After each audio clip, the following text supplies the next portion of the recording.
Estimados amigos, muy buenas noches. Quien nos saluda es el doctor Miguel Ángel Carrillo Bautista. Soy experto en Derecho Tributario. Bueno, y en esta oportunidad, gracias a la invitación del Grupo de Altos Estudios Jurídicos y Empresariales, pues prácticamente voy a compartir con ustedes el tema que está propuesto, básicamente cómo redactar escritos o qué aspectos considerar en la elaboración de escritos ante SUNAT, Tribunal Fiscal y Poder Judicial. Ante todo, desearles a todos unas felices fiestas patrias, que espero que lo estén pasando bien en el bicentenario del país, así que nos toca justamente dar la conferencia en una coyuntura patriótica, así que le hago extensivo el saludo a todos ustedes, y bueno, dado que ya ha iniciado la conferencia, pues vamos a abordar los aspectos más relevantes de este tema, ¿no? De este aspecto que resulta tan interesante como es la redacción de escritos ante SUNAT, Tribunal Fiscal y Poder Judicial.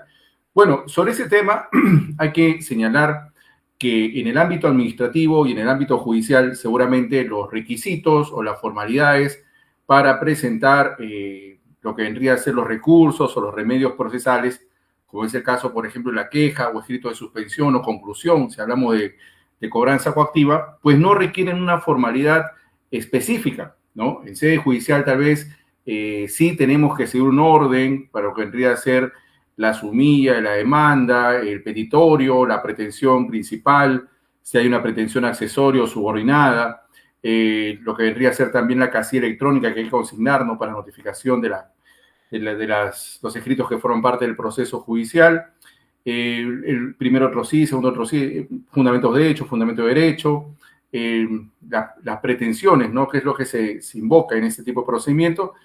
Pero en sede administrativa, cuando vamos a, de alguna otra forma, ¿no?, a resolver estos actos administrativos que se emiten por parte de la administración tributaria y que podemos nosotros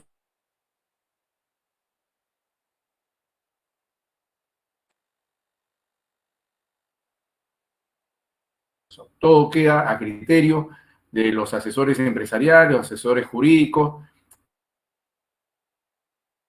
va a interponer el escrito, si es asesorado por un abogado, o incluso por un contador o por un asesor empresarial, pues no hay una forma específica.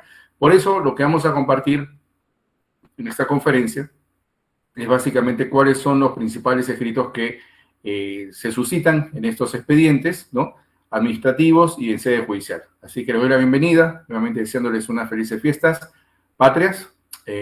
Y bueno, ahí tienen en la pantalla también que estamos compartiendo mis correos electrónicos para cualquier consulta que quisieran hacer, ¿no? Cualquier asesoría que quisieran que se podamos iniciar, a disposición, ¿no? Así que vamos a iniciar entonces compartiendo el material.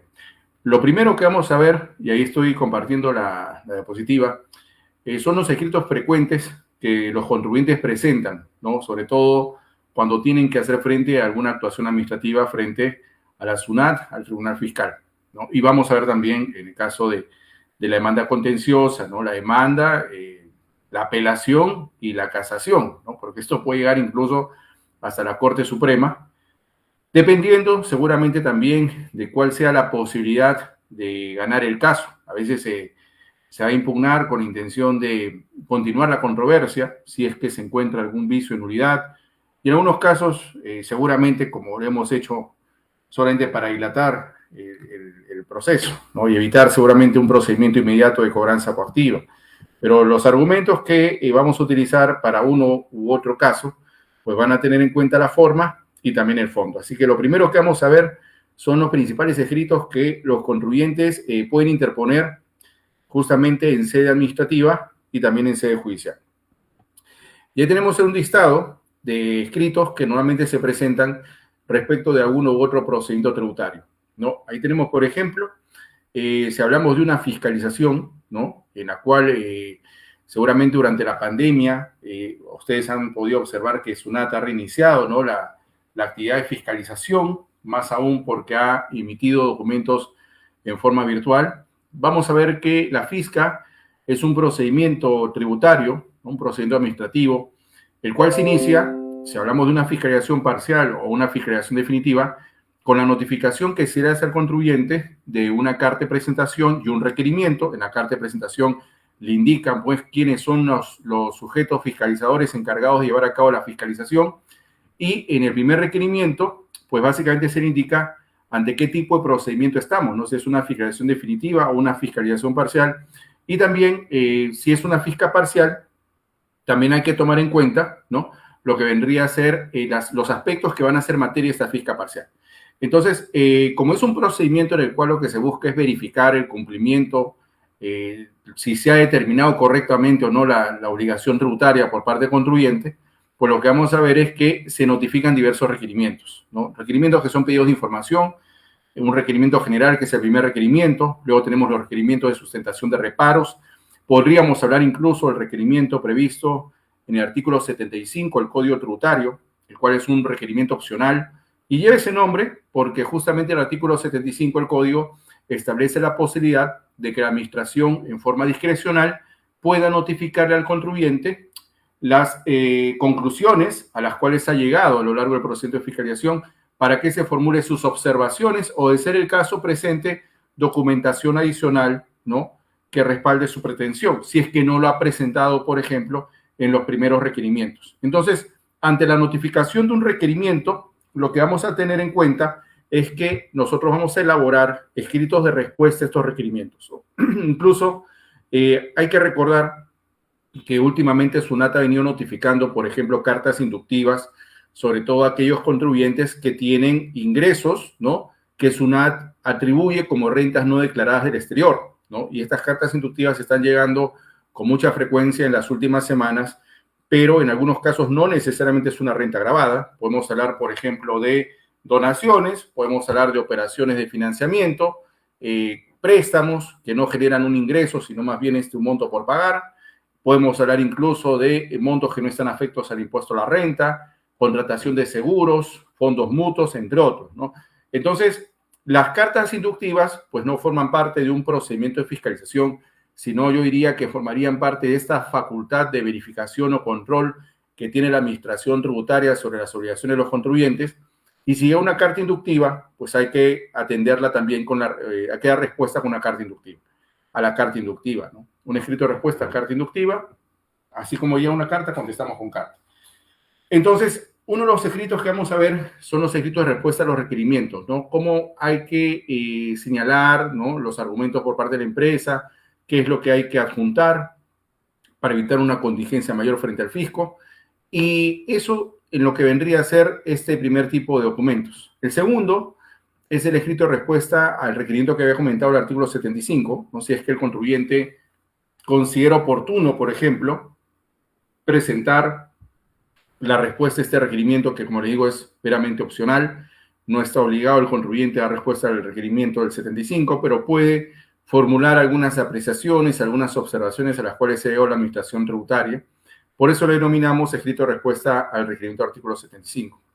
Y ya entrando a otro procedimiento, porque es muy cierto que la fiscalización va a culminar, sí, con la notificación de una resolución de terminación o más de una resolución de terminación, resoluciones de multa y, de ser el caso, pues orden de pago.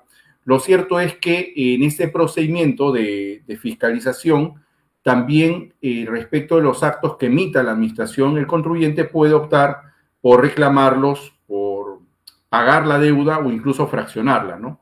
Entonces, si el contribuyente decide reclamar, ¿no?, lo que prácticamente la administración le está acotando, pues vamos a ver que habría que presentar un escrito o un recurso de reclamación, ¿no? Y este recurso de reclamación, pues prácticamente, ¿cómo se presenta? Se presenta ante la administración tributaria dentro del plazo de los 20 días hábiles, según lo que establece, pues, en este caso, el Código Tributario, ¿no?, sobre los plazos para interponer, ¿no?, estos escritos ante que vendría a ser la administración tributaria.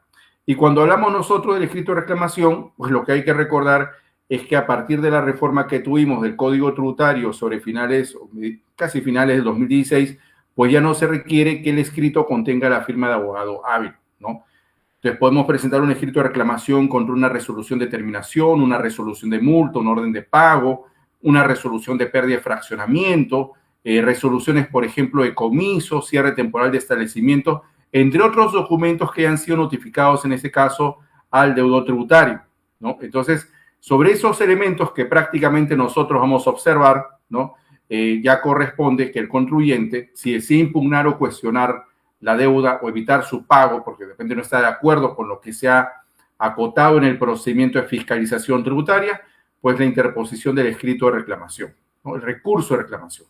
Seguidamente lo que vamos a tener es, por ejemplo, que en algunos casos los contribuyentes podrían optar por cuestionar las actuaciones que ha realizado la administración tributaria en el procedimiento de fiscalización, por ejemplo, si es que aún no se han notificado estos actos, llámese la resolución de terminación, la resolución de multa o la orden de pago, podría cuestionar temas formales o aspectos de forma a través de la interposición de una queja, ¿no? La queja en la cual cuestione justamente el procedimiento de fiscalización. Entonces, la queja también es un escrito que se presenta, ¿no? Se le denomina remedio procesal, ¿no? Antes por error se hablaba de recurso. El código en la última reforma que tuvimos corrigió ese error, por eso ya no se pone recurso de queja, sino solamente la queja, y prácticamente se presenta contra actuaciones que han afectado el procedimiento tributario o las normas previstas en el código, la ley de aduanas o normas conexas, ¿no? Entonces, lo que busca la queja es subsanar un error del procedimiento, una omisión, una inconsistencia, algo que requiera ser subsanado, ¿no? Por eso la queja no se presenta directamente ante la administración tributaria, sino se presenta ante el Tribunal Fiscal, quien es competente para resolverla, y efectivamente el tribunal analizará si se ha presentado algún defecto en el procedimiento. En este caso, si hablamos de la fiscalización, aunque la queja también podría presentarse respecto a otro procedimiento tributario, como es el caso de la cobranza coactiva. Muchos de ustedes, por ejemplo, han escuchado que SUNAT, aquellos contribuyentes que no han pagado su impuesto, ¿no? Por ejemplo, el anual de renta del 2020, pues prácticamente les ha notificado una orden de pago y seguidamente una resolución de ejecución coactiva. Y el contribuyente ha tenido oportunidad de tomar conocimiento de estos actos a través de las notificaciones que se han depositado vía clave SOL, ¿no? A través de notificaciones SOL, como es frecuente que SUNAT lo haga. Entonces, respecto de una actuación irregular, por ejemplo, ¿qué pasa si al contribuyente no se le notificó vía clave SOL la orden de pago y de frente le iniciamos una cobranza coactiva? Entonces ahí queda claro que hay una actuación irregular, por lo cual correspondería interponer queja ante el Tribunal Fiscal cuestionando justamente este procedimiento de cobranza coactiva. Entonces, la queja también vendría a ser un escrito que se presenta para cuestionar aspectos de forma de los procedimientos y cuya materia el competente para resolver la queja es el Tribunal Fiscal en un plazo de 20 días hábiles, ¿no? Vamos a ver que la queja tampoco revise una formalidad que haya establecido el Código Tributario o alguna resolución, digamos, interna del Tribunal Fiscal o algo similar, con lo cual lo único que debemos indicar es la base legal, que sería el artículo 155, señalar cuál es el aspecto por el cual nos estamos quejando, ¿no? Pero en el caso de la cobranza coactiva, al igual que en la fisca, podemos quejarnos siempre y cuando no se emita, por ejemplo, en la cobranza coactiva, la resolución que dispone la conclusión del procedimiento de ejecución coactiva, y en el caso de los actos que se cuestionan o las actuaciones que se cuestionan en el procedimiento de fiscalización, siempre y cuando esto se haga antes que notifiquen los valores, llámese la resolución de terminación, la resolución de multa o la orden de pago, ese es el caso, ¿no? Entonces, ahí tenemos estos escritos, ¿no? Lo que vendría a ser la reclamación y la queja ante el Tribunal Fiscal ante actuaciones que se hayan suscitado en estos procedimientos. Hay situaciones en las cuales, por ejemplo, cuando presentemos el recurso de reclamación, seguramente nos olvidamos de adjuntar algún documento o incluso el escrito no establece o no queda muy claro cuál es la pretensión o no se han establecido, por ejemplo, los fundamentos de hecho, no queda muy claro si se está cuestionando el acto porque se ha puesto mal el número de la resolución o algún aspecto que prácticamente podría generar alguna inconsistencia, alguna inadmisibilidad. Por ejemplo, no se ha consignado en el escrito de reclamación la firma del contribuyente. Entonces, ¿qué pasa en esos casos? SUNAT o la administración tributaria que corresponda nos va a notificar un requerimiento de admisibilidad en el cual nos va a requerir que subsanemos esta omisión. Porque el escrito igual va a ingresar por meses partes, ¿no? No es que, por ejemplo, me digan, no, es que aquí no está firmado por el representante legal, por lo tanto, meses partes se cierra y dice, no te lo voy a admitir. Aquí lo que vamos a tener nosotros es que el escrito se admite, pero luego, ¿no? Lo que va a pasar es que nos van a mandar un requerimiento de admisibilidad. Entonces, contra ese o respecto a ese requerimiento de admisibilidad, en el cual nos piden que subsanemos en un plazo de 15 días hábiles, lo que nosotros podemos hacer es presentar un escrito de respuesta a este requerimiento, subsanando la omisión para que el reclamo no sea declarado inadmisible, ¿no? Eso respecto a lo que vendría a ser este requerimiento de admisibilidad. Por eso hemos puesto como escrito de respuesta a requerimiento de admisibilidad. Otros escritos que también se pueden presentar y que van a ser materia de análisis por parte de la administración tributaria son aquellos que tienen que ver con los procedimientos no contenciosos tributarios, ¿no? Recuerden ustedes que el código tributario, establece 4 procedimientos tributarios, ¿no? En el artículo 112 se establece como primer procedimiento el procedimiento de fiscalización tributaria. Luego tenemos el procedimiento el contencioso tributario, que tiene 2 etapas que vamos a ver ahora, que es la reclamación y la apelación en caso pierde el reclamo. Luego tenemos el procedimiento no contencioso tributario, que básicamente se suscita, como vamos a ver a continuación, por una solicitud que presenta el contribuyente. ¿Por qué es no contencioso? Porque aún no hay controversia, aún no hay litis. Ese es el típico caso cuando un contribuyente solicita prescripción, cuando solicita evolución, cuando solicita compensación o incluso la inscripción en el registro de entidades exoneradas del impuesto a la renta, y ahí podríamos agregar también la solicitud de fraccionamiento, ¿no? Entonces, estas solicitudes, pues, prácticamente no contenciosas, también tienen que interponerse oportunamente y prácticamente se plantean solicitando en garantía el ejercicio de un derecho, ¿no? El derecho a solicitar algo ante la administración, como es la prescripción, la evolución, la compensación, ¿no? Inclusive vamos a ver que tienen un plazo para presentarse, ¿no? Si hablamos de devolución y compensación, hablamos del plazo de 4 años, ¿no? Para solicitarlo, ¿no? Y en el caso de la solicitud de inscripción en el registro de entidades exoneradas del impuesto a la renta, pues vamos a ver que es algo que si no se cumple, pues no se entiende que la entidad va a gozar de la exoneración. Es una formalidad necesaria para que pueda ya cumplir con esta formalidad y no ser, por ejemplo, en el caso de las asociaciones sin fines de lucro, no pagar renta, ¿no? Entonces son escritos que se presentan también ante la administración tributaria, la solicitud de prescripción, de evolución. Inclusive vamos a ver que la administración tributaria ha adecuado algunos formularios para que los contribuyentes presenten estas solicitudes. Asimismo, tenemos el escrito de respuesta a las cartas inductivas, las más frecuentes, las cartas por incremento patrimonial o la presunción de que hay un incremento patrimonial, al igual, por ejemplo, que las cartas que les estoy comentando, que justo algunos colegas me han comentado que han estado llegando, estas cartas en las cuales se asume, ¿no?, que prácticamente la entidad, ¿no?, o la empresa o el contribuyente tiene renta de fuente extranjera que no ha declarado. Entonces hay que tener mucho cuidado, sobre todo con las ganancias que se tengan del exterior. Y como hay una presunción, no necesariamente está acreditado que sea una renta no declarada. Por eso lo importante, si no es una renta generada en extranjero no declarada, el contribuyente puede ejercer su derecho a dar respuesta a esta carta. Y en el caso de los ampliatorios, ¿no? Ahí me han preguntado, por ejemplo, ¿qué pasa cuando yo ya reclamé y quiero ampliar los argumentos, o de repente el contribuyente contrató otro abogado, otro asesor empresarial que quiere reforzar lo que se planteó en el reclamo?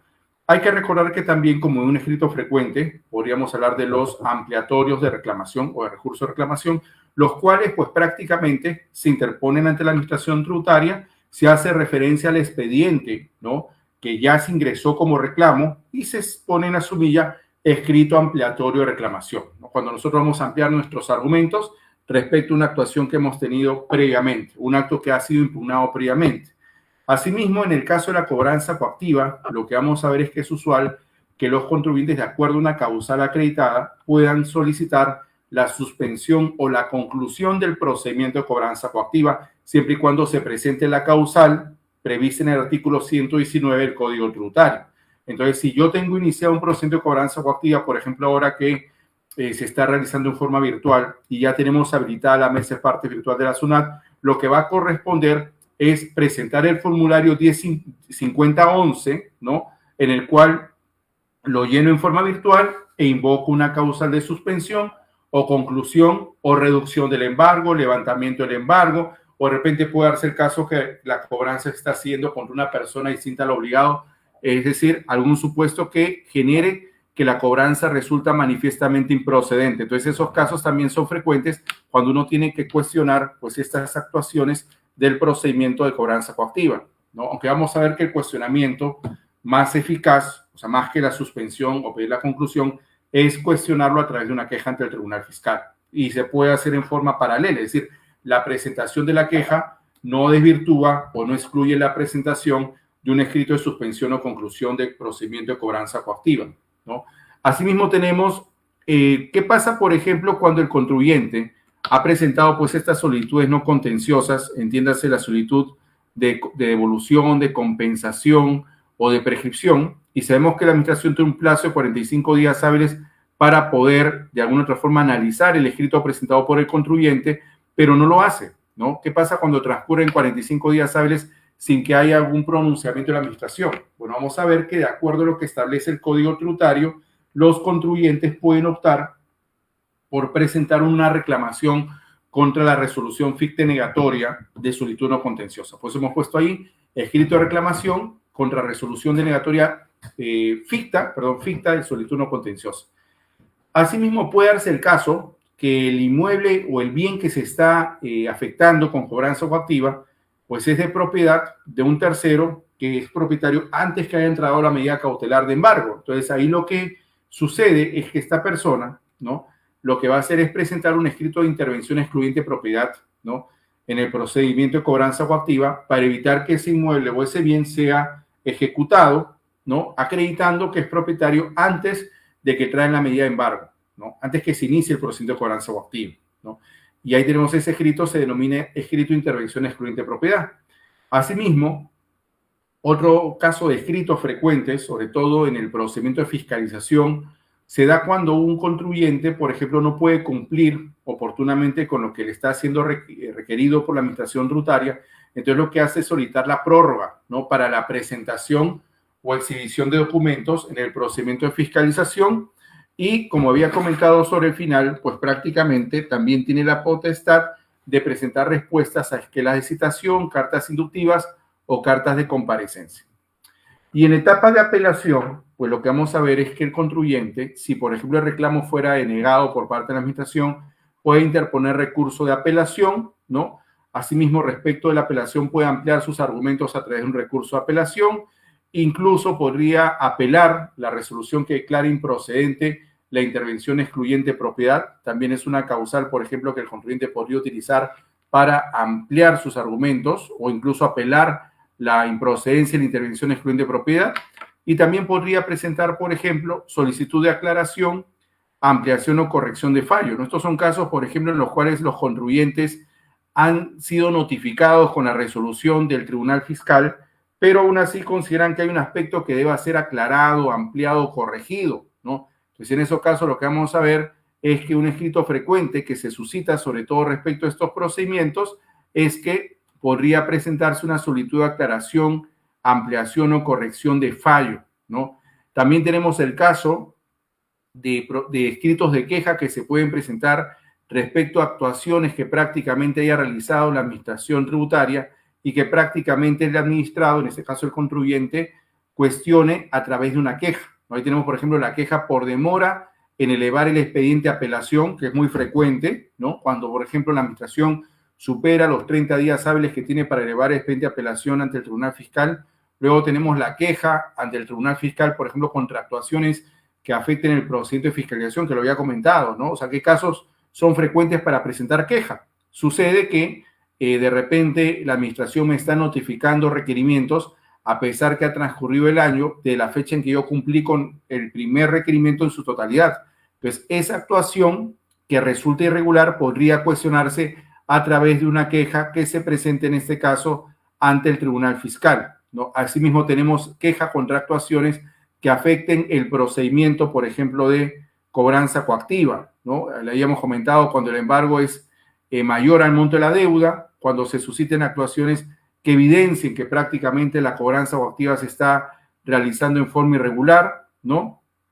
Pero yo creo que en este caso lo que corresponde también es verificar, ¿no?, si el procedimiento de cobranza coactiva se está realizando adecuadamente. Hay casos en los cuales, por ejemplo, ya cuando la deuda está en cobranza coactiva y no hay un argumento válido para cuestionarlo, por ejemplo, se ha notificado bien, la deuda se debe, yo lo que recomiendo es simplemente que se reclame o que se pague.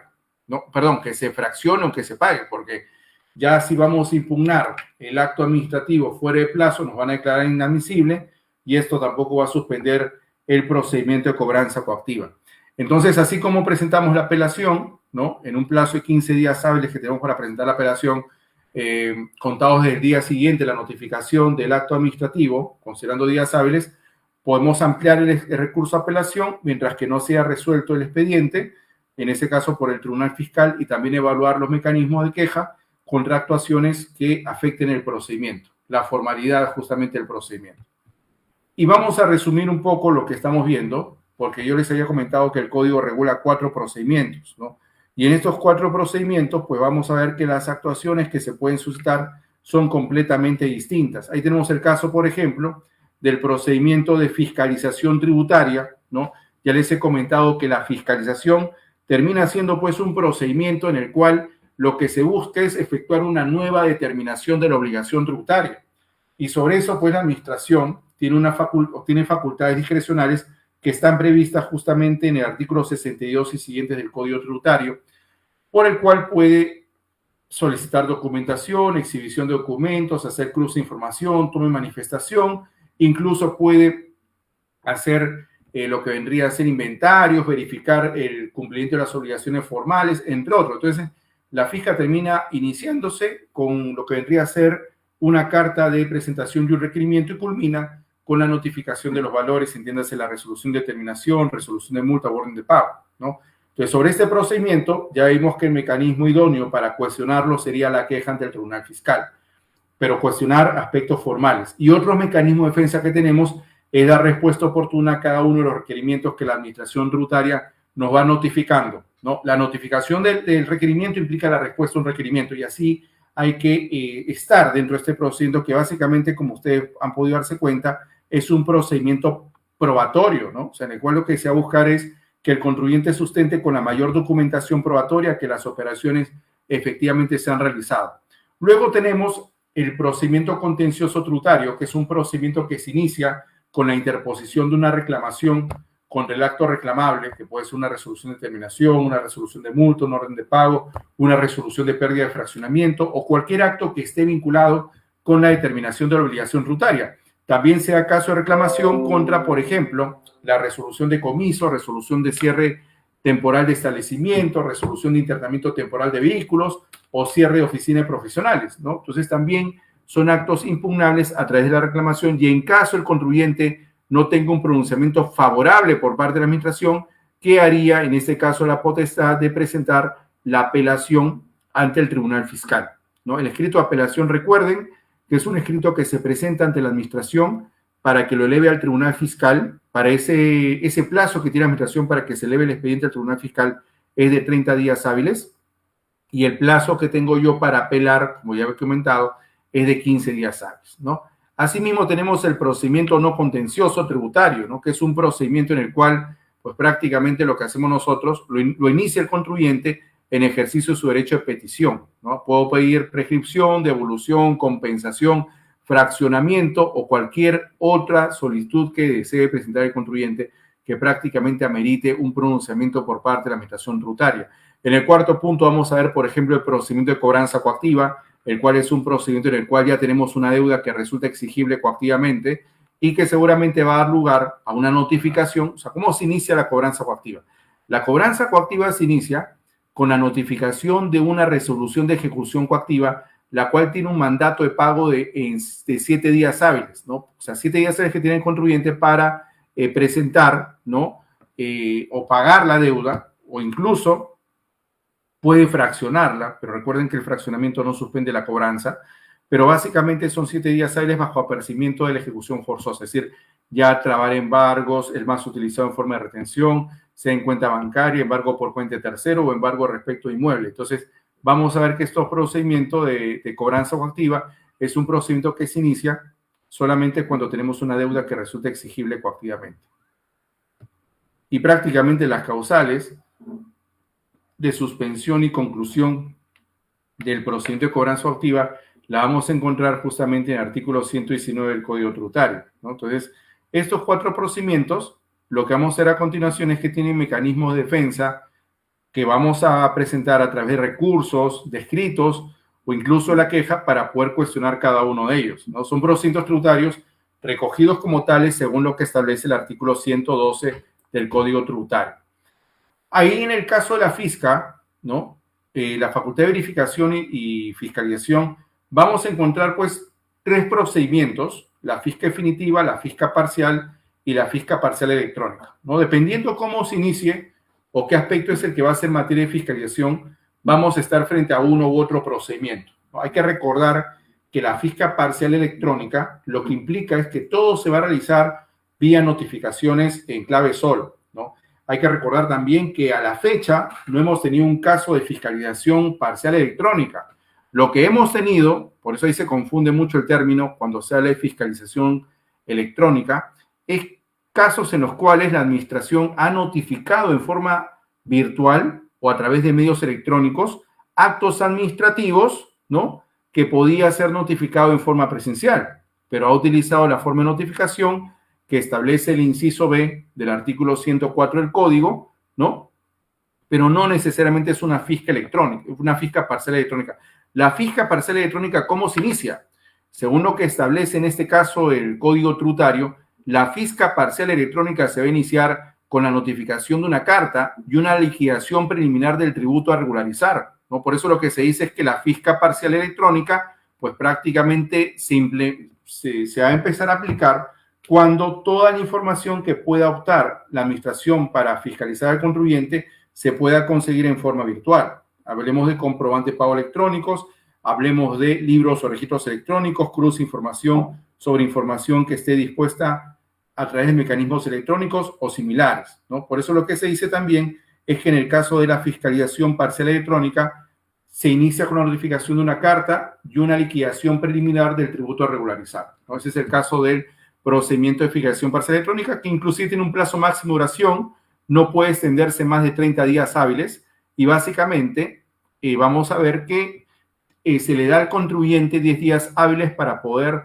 dar respuesta a esta liquidación preliminar del tributo a regularizar y la administración tiene 20 días hábiles para pronunciarse, o mejor dicho, emitir la resolución de terminación o la resolución de multa correspondiente.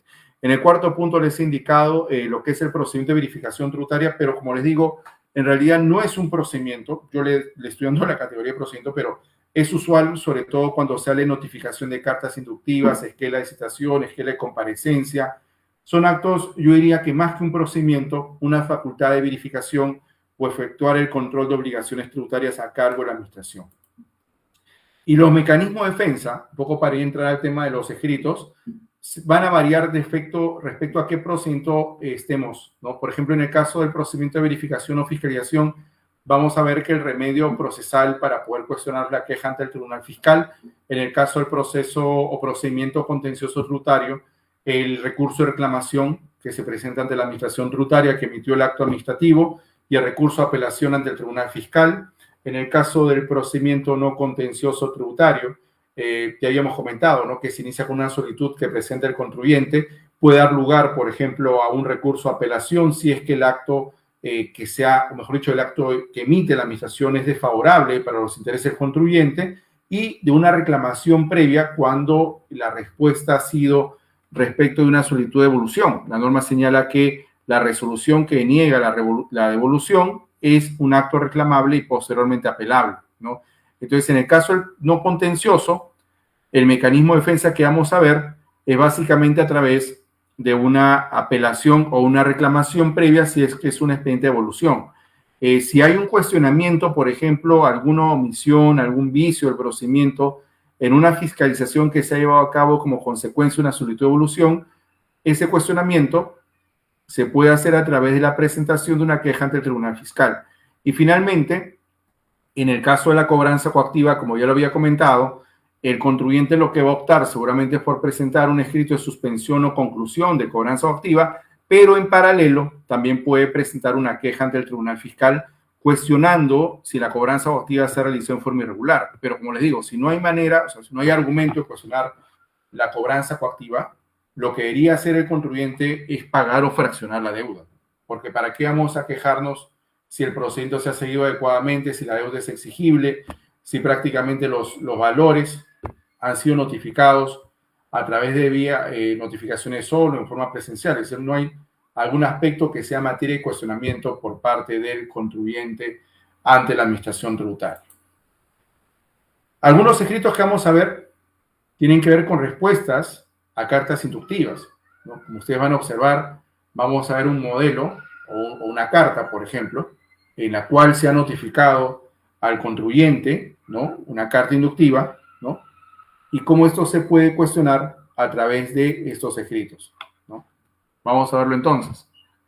Ahí tenemos un modelo de respuesta a carta inductiva, ¿no?, que prácticamente se notificó, ¿no?, como consecuencia de que prácticamente el contribuyente había sido notificado porque había verificado la administración del PLAME y de sus declaraciones virtuales que tenía más personal en planilla, más personal que emite recibos honorarios en comparación con el personal de planilla.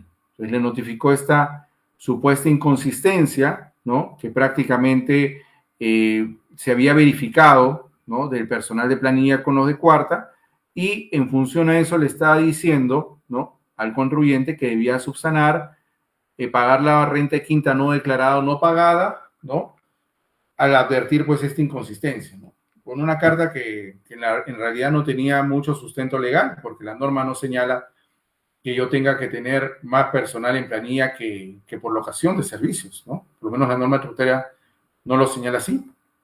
Entonces, ante esta carta que llegó pues a la empresa, lo que se hizo fue contestarlo, y ustedes pueden observar en la gráfica el modelo de respuesta a carta inductiva, ¿no?, en la cual se señala pues directamente los datos de la empresa, ¿no?, una sociedad nacional de capacitación, el domicilio fiscal de la empresa, no hemos sido notificados con la carta inductiva, mediante la cual la administración nos comunica que como consecuencia de los cruces de información ha identificado, ¿no?, ingresos declarados a través del PTC 21 o la planilla electrónica de enero a diciembre de 2014, en la cual se determina que las actividades son realizadas con un número reducido de trabajadores afectos a rentas de quinta y un número mayor de trabajadores afectos a renta de cuarta categoría, ¿no?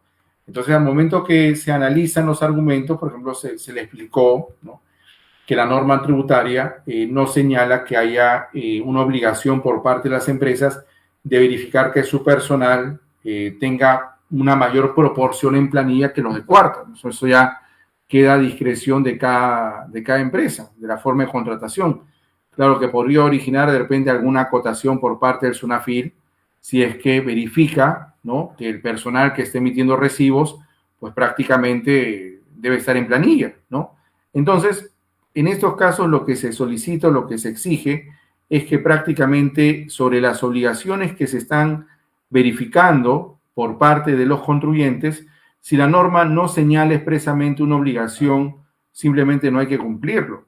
La norma no señala en ese caso que más personal tendría que haber, ¿no?, por parte de la empresa, los que están en planilla en comparación con los de cuarta, ¿no? Entonces, lo que se ha hecho simplemente es tratar de indicarle al contribuyente, ¿no?, de qué manera puede él, ¿no?, subsanar alguna omisión que en este caso no se había acreditado. O sea, no hay una omisión porque el personal de planilla y el de cuarta puede ir variando. Por eso, cuando se contesta la carta, se dice en consecuencia los ingresos declarados por parte de la empresa, ¿no?, durante el ejercicio tributario 2014, tanto en el PTC 21 como en el PTC 601, que es la planilla electrónica, se encuentran calificados correctamente en relación a la renta del trabajo, ¿no?, de los servidores que nos prestaron en dicho ejercicio sus servicios en forma independiente, por la cual nos emitieron pues los recibos por honorarios, ¿no?, así como respecto al personal en planilla de la empresa, a los cuales se les emitió la respectiva boleta de pago. Es decir, se le aclara a la administración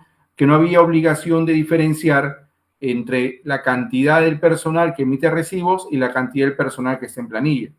Por lo tanto, como no es un acto impugnable, la carta inductiva no es un acto por el cual yo pueda presentar, por ejemplo, un recurso de reclamación, un recurso de apelación, porque simplemente son actos que se emiten como consecuencia, pues, de esta facultad de verificación o control de obligaciones, ¿no? Lo que hacemos es dar por atendido, en este caso, la carta inductiva del 6 de octubre de 2015, en el plazo de días hábiles que se había otorgado, al haber sustentado documentariamente y con los fundamentos legales correspondientes la correcta calificación de los ingresos de los trabajadores y de los locadores por servicios, ¿no? Se adjunta la carta inductiva, recibos por horarios, el PET, la planilla electrónica, es decir, simplemente para dejar constancia que esa inconsistencia o supuesta inconsistencia no tenía ningún sustento legal, ¿no? Es más, recuerden ustedes que la respuesta a carta inductiva se hace para que quede constancia de algo, ¿no? Algunos, por ejemplo, podrían decir, si es que es obligatorio responder a la carta inductiva, en realidad no es obligatorio, y tampoco la no contestación a la carta inductiva o la no respuesta a la carta inductiva tampoco genera alguna omisión, alguna multa aplicable, ¿no? Luego nos llegó esta carta, por ejemplo, es una carta que llegó en el año 2018, ¿no? Un contribuyente que prácticamente se dedicaba a realizar operaciones con empresas de las cuales se encontraba vinculada económicamente, casos en los cuales, por ejemplo, la empresa domiciliada pues estaba en Chile, ¿no? La no domiciliada está en Chile, la domiciliada en Perú, y prácticamente la SUNAT le notifica esta carta porque advierte que de la revisión de este formulario virtual, el 617, que es otras retenciones, había concluido que no se había aplicado la tasa correcta para las retenciones a los sujetos no domiciliados, ¿no? Entonces ahí lo que le dice es, mediante la presente le informamos que como parte de nuestra labor de fiscalización, en la SUNAT estamos programando la aplicación de diversas acciones de control. Por ello consideramos muy importante comunicarle que según la información registrada presenta la siguiente inconsistencia. ¿Cuál es la consistencia? Una retención menor de impuesto a la renta sobre esta renta. Ahora, sobre este tema hay que advertir lo siguiente, ¿no? Hay casos en los cuales, por ejemplo, nosotros como contribuyentes vamos a advertir alguna omisión, algún error que se haya presentado en este caso, ¿no? Respecto a la administración tributaria, si es que hemos aplicado una tasa que no correspondía, ¿no? Pero hay casos en los cuales, por ejemplo, las empresas, ¿no? Han aplicado correctamente sus obligaciones tributarias y por eso simplemente la administración les ha dicho, oiga, usted ha retenido un porcentaje que no correspondía retener, ¿no? Entonces, lo que se ha dicho en esos supuestos, ¿no? Es que prácticamente la empresa, en este caso, habría aplicado una retención que no correspondía o que no resultaba aplicable, ¿no? En la práctica es usual, por ejemplo, que esto ocurra o que esto suceda como consecuencia de que el formulario 617, que es otras retenciones, no establece, por ejemplo, un rubro para consignar una tasa diferenciada, por ejemplo, cuando la empresa realiza operaciones con otra empresa domiciliada en un país con el cual Perú ha suscrito un convenio para evitar la doble imposición. Entonces, en esos casos, simplemente lo que se dice es, aquí lo que nosotros tenemos es un supuesto en el cual la empresa pues ha retenido correctamente y no debía aplicar la tasa de retención del 30%, sino en este caso la tasa de retención del 15% como tasa máxima que se da de acuerdo a la aplicación o a las reglas del convenio, ¿no? Las reglas del CDI, ¿no? Entonces, en esos casos, pues lo que se ha dicho es que estas obligaciones que se suscitan con las empresas básicamente tienen lugar a este tipo de cartas inductivas, ¿no? En las cuales prácticamente se le comunica que habría una omisión. Y sobre esa carta, o mejor dicho, lo que planteamos nosotros en esta respuesta a la carta inductiva fue lo siguiente, ¿no? Nosotros somos la empresa importadora y distribuidora Macrotel, ¿no? Con domicilio fiscal en la avenida Arequipa, distrito de Miraflores, ¿no? Debidamente representada por su representante legal, y hemos sido notificados con la carta inductiva mediante la cual la SUNAT nos exige regularizar la omisión, ¿no? En la aplicación de la tasa impositiva a lo que es la retención al no domiciliado por haber practicado la retención por una tasa menor a la que corresponde. Conclusión que SUNAT sustenta en el detalle de otras retenciones consignado en nuestras declaraciones juradas de operaciones con sujetos no domiciliados. Sobre el particular se menciona lo siguiente. Nuestra empresa no tiene monto a regularizar por operaciones realizadas con sujetos no domiciliados, toda vez que no resulta aplicable la tasa de retención del 30% por servicios prestados por sujetos no domiciliados. En tanto, esto se originó con un préstamo, con una empresa con la cual está domiciliada en un país con el cual tenemos un CDI, ¿no? O sea, le indicamos, no cabe indicar que la empresa vinculada que nos otorgó este préstamo y que genera renta como consecuencia de los intereses pactados se encuentra domiciliada en Chile, motivo por el cual resultaría aplicable el CDI, ¿no? Para evitar la imposición, el cual dispone en cuanto a la generación de rentas provenientes de financiamiento, ¿no? Lo siguiente. Por lo tanto, lo que pasa es que ahí se le pone, por ejemplo, la base legal en la cual, de acuerdo al convenio, no se podía aplicar una tasa mayor al 15%, ¿no? Entonces, no tenía sentido que la empresa regularice esta omisión notificada por SUNAT, ¿no? Por carta inductiva, por una tasa de retención del 30% si no tenía que aplicar la tasa del 15%. Por lo tanto, se solicita, se dé respuesta, o sea, se considera atendido lo señalado en la carta inductiva dentro del plazo, amparando pues la facultad de verificación o fiscalización tributaria. Simplemente para dejar constancia que hemos cumplido con absolver esta carta inductiva. Por lo tanto, la retención que nos están notificando el 30 no resultaba aplicable. Esta es una esquela, bueno, más que una esquela, una especie de carta inductiva que llegó a un contribuyente en Trujillo. Como ustedes pueden observar, le observan que ha llevado con atraso mayor al permitido los libros de contabilidad u otros libros o registros exigidos por leyes, reglamentos o por resolución de SUNAT, ¿no? Que es por actos que se vinculan con la tributación. Ahí vemos el registro de compras, el registro de ventas e ingresos, ¿no? De los periodos que van de enero a junio del 2018, ¿no? Entonces, estos son casos en los cuales, pues, prácticamente las empresas, ¿no? Han sido notificadas por omisiones vinculadas con atraso, llevado los libros con plazos mayores a los establecidos previamente. Y lo que se ha señalado en estos supuestos es que se habría cometido, pues, una infracción, una omisión tributaria que el contribuyente debió regularizar, ¿no? En este caso, pues, simplemente lo que se verificó es que la empresa no había cumplido, ¿no? Con presentar los libros o llevarlos dentro de los plazos mayores de atraso permitidos, ¿no? Por lo tanto, había cometido, pues, una infracción y lo que se hizo fue recomendarle que se acoja al régimen de gradualidad para poder de alguna otra forma disminuir, ¿no? El monto a pagar por parte de la omisión. En este caso, la omisión de no llevar los libros dentro de los plazos máximos establecidos, ¿no? Es decir, que subsane la omisión. Y esta es otra carta, no sé si se puede visualizar bien, pero lo resumo. Es una carta en la cual, por ejemplo, esta sí es una esquela, en la cual SUNAT verifica que prácticamente la empresa, ¿no? Había, o SUNAT había verificado los registros electrónicos o registros de compras electrónicos, que la empresa había utilizado crédito fiscal, ¿no?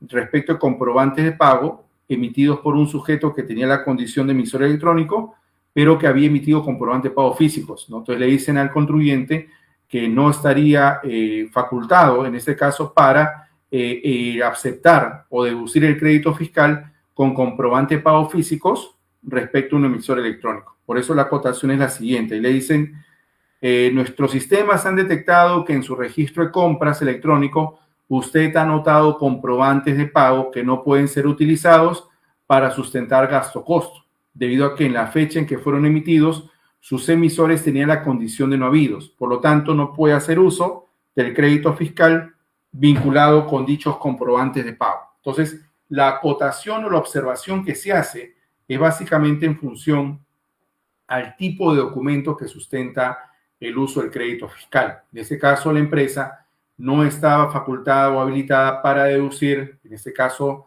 gasto con la gasto-costo que dé derecho al crédito fiscal si el comprobante era un comprobante físico, a pesar que el emisor era un emisor electrónico. Sobre esta carta, vamos a ver, por ejemplo, que, bueno, ahí lo que se les dijo, siguiendo el mismo formato del escrito anterior, ¿no? Que hemos visto, que lo estamos viendo en la gráfica, es que prácticamente la norma, lo cual es muy cierto actualmente, no señala expresamente que el comprobante de pago emitido por un sujeto no habido no da derecho al uso del crédito fiscal, ¿no? Lo decía hasta febrero de 2008, ¿no?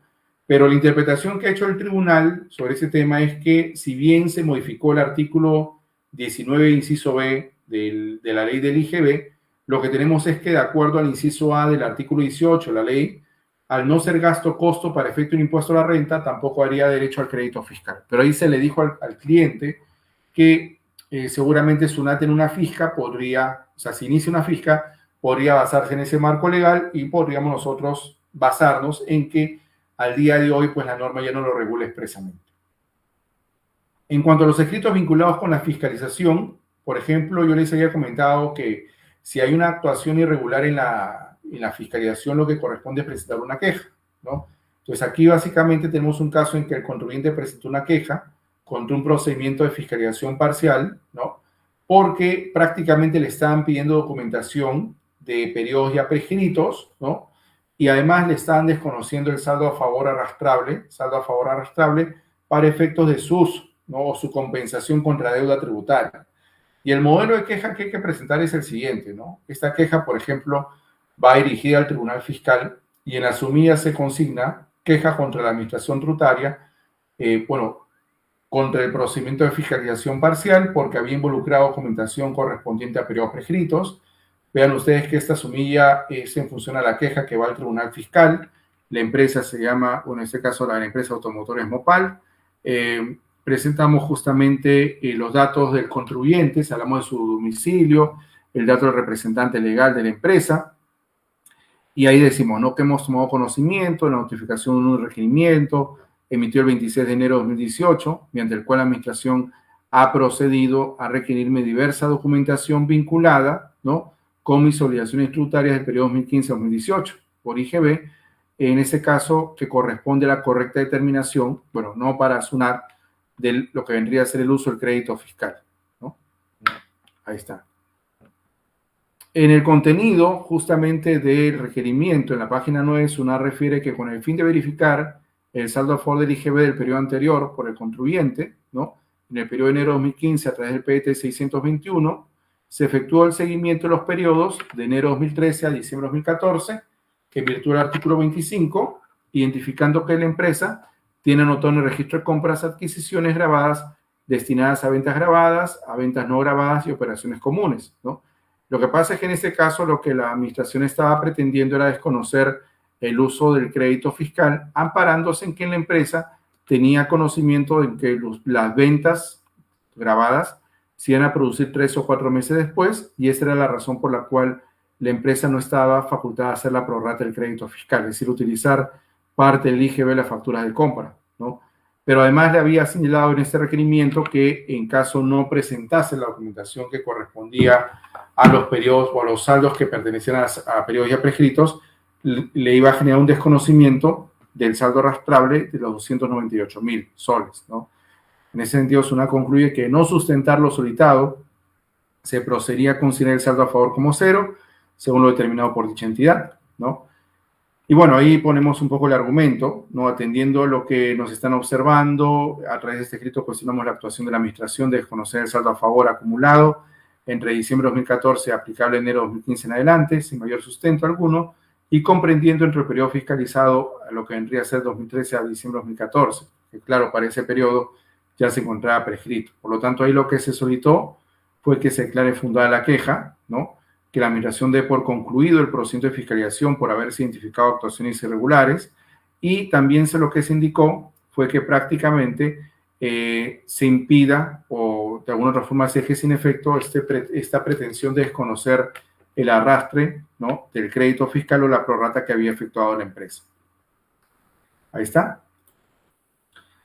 Solicitamos la emisión de la resolución que respuesta nos solicitó. Este es para respecto a la evolución del saldo a favor del exportador. Esta es la queja que se presentó, ¿no? ¿Cómo resolvió el Tribunal Fiscal? Bueno, sobre este caso, el Tribunal, en la resolución 832 de la Sala Q 2018, analizando la controversia, pues dice que aquí lo que se verifica es que estamos ante una fiscalización de enero de 2015 a diciembre de 2017, ¿no? En el cual, sobre una interpretación errada del 25, la administración pretende desconocerle al contribuyente la prorrata del crédito fiscal. Pero la base legal que utiliza el Tribunal Fiscal la vamos a ver a continuación, ¿no? Cuando el tribunal analiza las quejas para saber si efectivamente son fundadas o infundadas, parte el análisis del artículo 155 del Código Tributario, en el cual se establece pues las reglas que deben seguir los contribuyentes, ¿no? Prácticamente si es que hay una actuación, un procedimiento que afecte lo que señala el Código, la Ley General de Aduanas, su reglamento, las disposiciones administrativas en materia aduanera, ¿no? Y el artículo 62, un poco para analizar la queja, porque es el artículo que le da las facultades discrecionales a la administración tributaria para verificar sus actuaciones, ¿no? La facultad de fiscalización, que incluye inspección, investigación y el control de obligaciones tributarias incluso para aquellos sujetos que cuenten con exoneración o inafectación, ¿no? También es importante tenerlo en cuenta, sobre todo para lo que vendría a ser la queja, ¿no? Y ahí analiza el tribunal, ¿no? Como ustedes pueden observar, lo que se planteó fue la nulidad de lo que se había establecido mediante requerimiento. Ahí lo que vemos es lo siguiente, prácticamente lo que dice en ese sentido respecto a que se declare la nulidad del requerimiento al sostener que mediante dicho requerimiento la administración pretende desconocerle pues el saldo a favor de periodos anteriores a enero de 2015 sobre la base pues de una interpretación errónea, ¿no?, del artículo 25 al considerar que tiene un crédito inexistente, ¿no?, lo que según indica implica pues fiscalizar periodos prescritos no comprendidos en el procedimiento de fiscalización, ¿no? Cabe señalar que dichos argumentos se encuentran vinculados directamente con los reparos, ¿no?, que la administración puede determinar como resultado de la referida fiscalización, lo cual, de acuerdo al criterio antes expuesto, no corresponde que sea analizado en la vía de la queja, sino a través de la interposición de un recurso impugnativo, ¿no? Bueno, básicamente, ¿por qué llega a esa conclusión la administración tributaria? Porque recuerden que en ese caso habíamos comentado que la queja cabe contra aspectos formales, ¿no? Entonces, si yo estoy cuestionando que me están desconociendo el saldo, el crédito fiscal, como consecuencia de un mal arrastre o una interpretación, digamos, que no es la adecuada respecto a lo que vendría a ser la prorrata, pues vamos a ver que en este caso es un aspecto de fondo, por eso declara improcedente la queja. Entonces, cuando nosotros cuestionamos aspecto de fondo, hay que recordar que la queja podría resultar improcedente porque no estamos cuestionando aspecto de forma que sí es materia de una queja contra el procedimiento de fiscalización tributaria, ¿no? Y ahí también tenemos el modelo de respuesta a lo que establece el artículo 75 del Código Tributario, ¿no? Sucede que la administración podría notificar al contribuyente las conclusiones a las cuales llegó en el procedimiento de fiscalización y en función a eso el contribuyente dar un escrito de respuesta, ¿no? Bueno, este es un escrito de respuesta en el cual prácticamente le habían reparado al contribuyente diversos gastos, ¿no? Por eso ahí la sumilla dice respuesta a requerimiento del procedimiento de fiscalización definitiva. Hay que hacer referencia también a la carta de presentación. O sea, todos los datos de identificación del expediente habría que indicarlos, ¿no? A quién va dirigido en este caso, el auditor de la SUNAT que está prácticamente señalado en los documentos de la fiscalización. Ahí tenemos la contribuyente, ¿no?, con número RUC, domicilio fiscal, habiendo sido notificada por ese requerimiento en el cual le dicen que formule sus conclusiones a la fiscalización y se le otorga un plazo para efectuar sus descargos, ¿no?, por IGB y renta del 2013-1 a 2013-12, ¿no? Los reparos, ¿cuáles habían sido? Bueno, diferencia entre lo registrado en compras y lo que había declarado la contribuyente, ¿no? Entonces, ahí lo que señalamos es, en cuanto al reparo, cabe señalar que la SUNAT no ha considerado que la diferencia entre lo declarado y lo registrado corresponde al uso del crédito fiscal, condicionado pues a las obligaciones formales para su deducción, ¿no? Lo cual implica que lo que se consigna en el comprobante pago que se ha anotado en el registro de compras no necesariamente coincida con lo declarado en un determinado periodo, siendo que ante la duda o cuestionamiento por parte de la SUNAT de la referida anotación, ¿no?, ha podido solicitar información que permite identificar tal diferencia, ¿no?, lo cual no hizo. Y al no hacerlo, pues carece de sustento, ¿no? Por lo tanto, se solicita que se dé por atendido ese requerimiento, ¿no?, el cual pone en evidencia la nulidad de dicho requerimiento. Entonces, también tenemos casos en los cuales pues, los contribuyentes lo que pueden hacer es cuestionar, ¿no?, los actos previos a la notificación de la resolución de determinación, a lo que vendría a ser la notificación de la resolución de determinación o resolución de multa, ¿no?, más que todo cuestionando actuaciones que resulten de alguna otra manera que afectan lo que es la forma, ¿no?, del procedimiento y que eso también permita tener ya un antecedente, ¿no?, que se va a verificar, ¿no?, como consecuencia de la posterior notificación de los valores, en los cuales lo que va a corresponder, como habíamos comentado, es presentar el recurso de reclamación o el recurso de apelación en caso se pierde el reclamo. Cuando hablamos de escritos vinculados con el contencioso, yo creo que lo primero que hay que hacer es entender cómo se da el contencioso tributario, ¿no? En la etapa administrativa, lo que es la etapa de reclamación y apelación, hay que recordar que no existe recurso nulidad. La nulidad básicamente forma parte de un procedimiento en el cual nosotros cuestionamos, por ejemplo, lo que es la etapa de reclamación o apelación. O sea, el argumento para reclamar o apelar puede ser que el acto es nulo. Por eso ahí planteamos la nulidad. Igual pasa, por ejemplo, en etapa judicial, en la cual el cuestionamiento se da a través de la interposición de la demanda contencioso administrativa, ¿no? Y el proceso contencioso administrativo se da de la siguiente manera. O sea, tenemos un acto reclamable, que puede ser una resolución de terminación, una orden de pago, una resolución de multa. Luego tenemos, por ejemplo, lo que es el acto, que, mejor dicho, el ejercicio del derecho, que es interponer ya la reclamación. Se emite una resolución administrativa contra la cual corresponde presentar apelación. Y finalmente la resolución del Tribunal Fiscal que da respuesta, ¿no?, a la apelación. Entonces, el circuito que hay que seguir es el que estamos viendo a continuación, ¿no? Desde el acto reclamable para su impugnación mediante una reclamación, y en el caso de lo que vendría a ser la apelación en el plazo de 15 días hábiles, que prácticamente se da como consecuencia, ¿no?, de que el contribuyente perdió el reclamo, ¿no?, la potestad de poder cuestionar esos actos en el contencioso tributario. Y ahí tenemos un modelo de recurso de reclamación, por ejemplo, ¿qué aspectos hay que considerar? La sumilla. Bueno, actualmente hay que señalar que muchos de estos escritos se pueden presentar en forma virtual.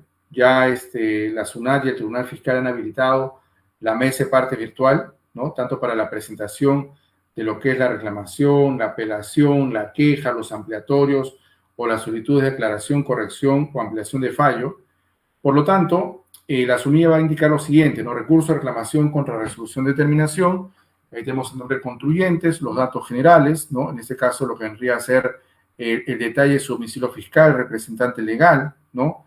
Y prácticamente lo que vendría a ser el detalle, el reclamo, ¿no? El presente escrito, amparándonos pues en el artículo 135 y siguiente del Código Tributario, que fuera modificado por el Decreto Legislativo 953, lo que vamos a hacer es interponer recurso de reclamación contra resolución de terminación, resolución de multa que se ha emitido por haber incurrido pues en infracción tipificada en el numeral 1 del artículo 178 del Código Tributario.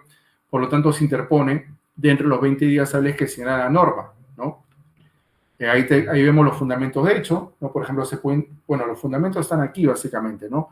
El reparo que se había hecho por exceso de gasto de representación. Sucede que aquí la administración concluyó que lo que la empresa había mandado como gasto de publicidad no era gasto de publicidad, sino era un gasto de representación al estar dirigido exclusivamente a clientes o personas que están vinculadas directa o indirectamente con la empresa. Hay que recordar que los gastos de representación para efecto de impuesto a la renta tienen un límite del 0,5% de los ingresos netos hasta un tope de 40 UITs. Entonces, si yo excedo el límite, el exceso del límite tendría que ir prácticamente como una adición.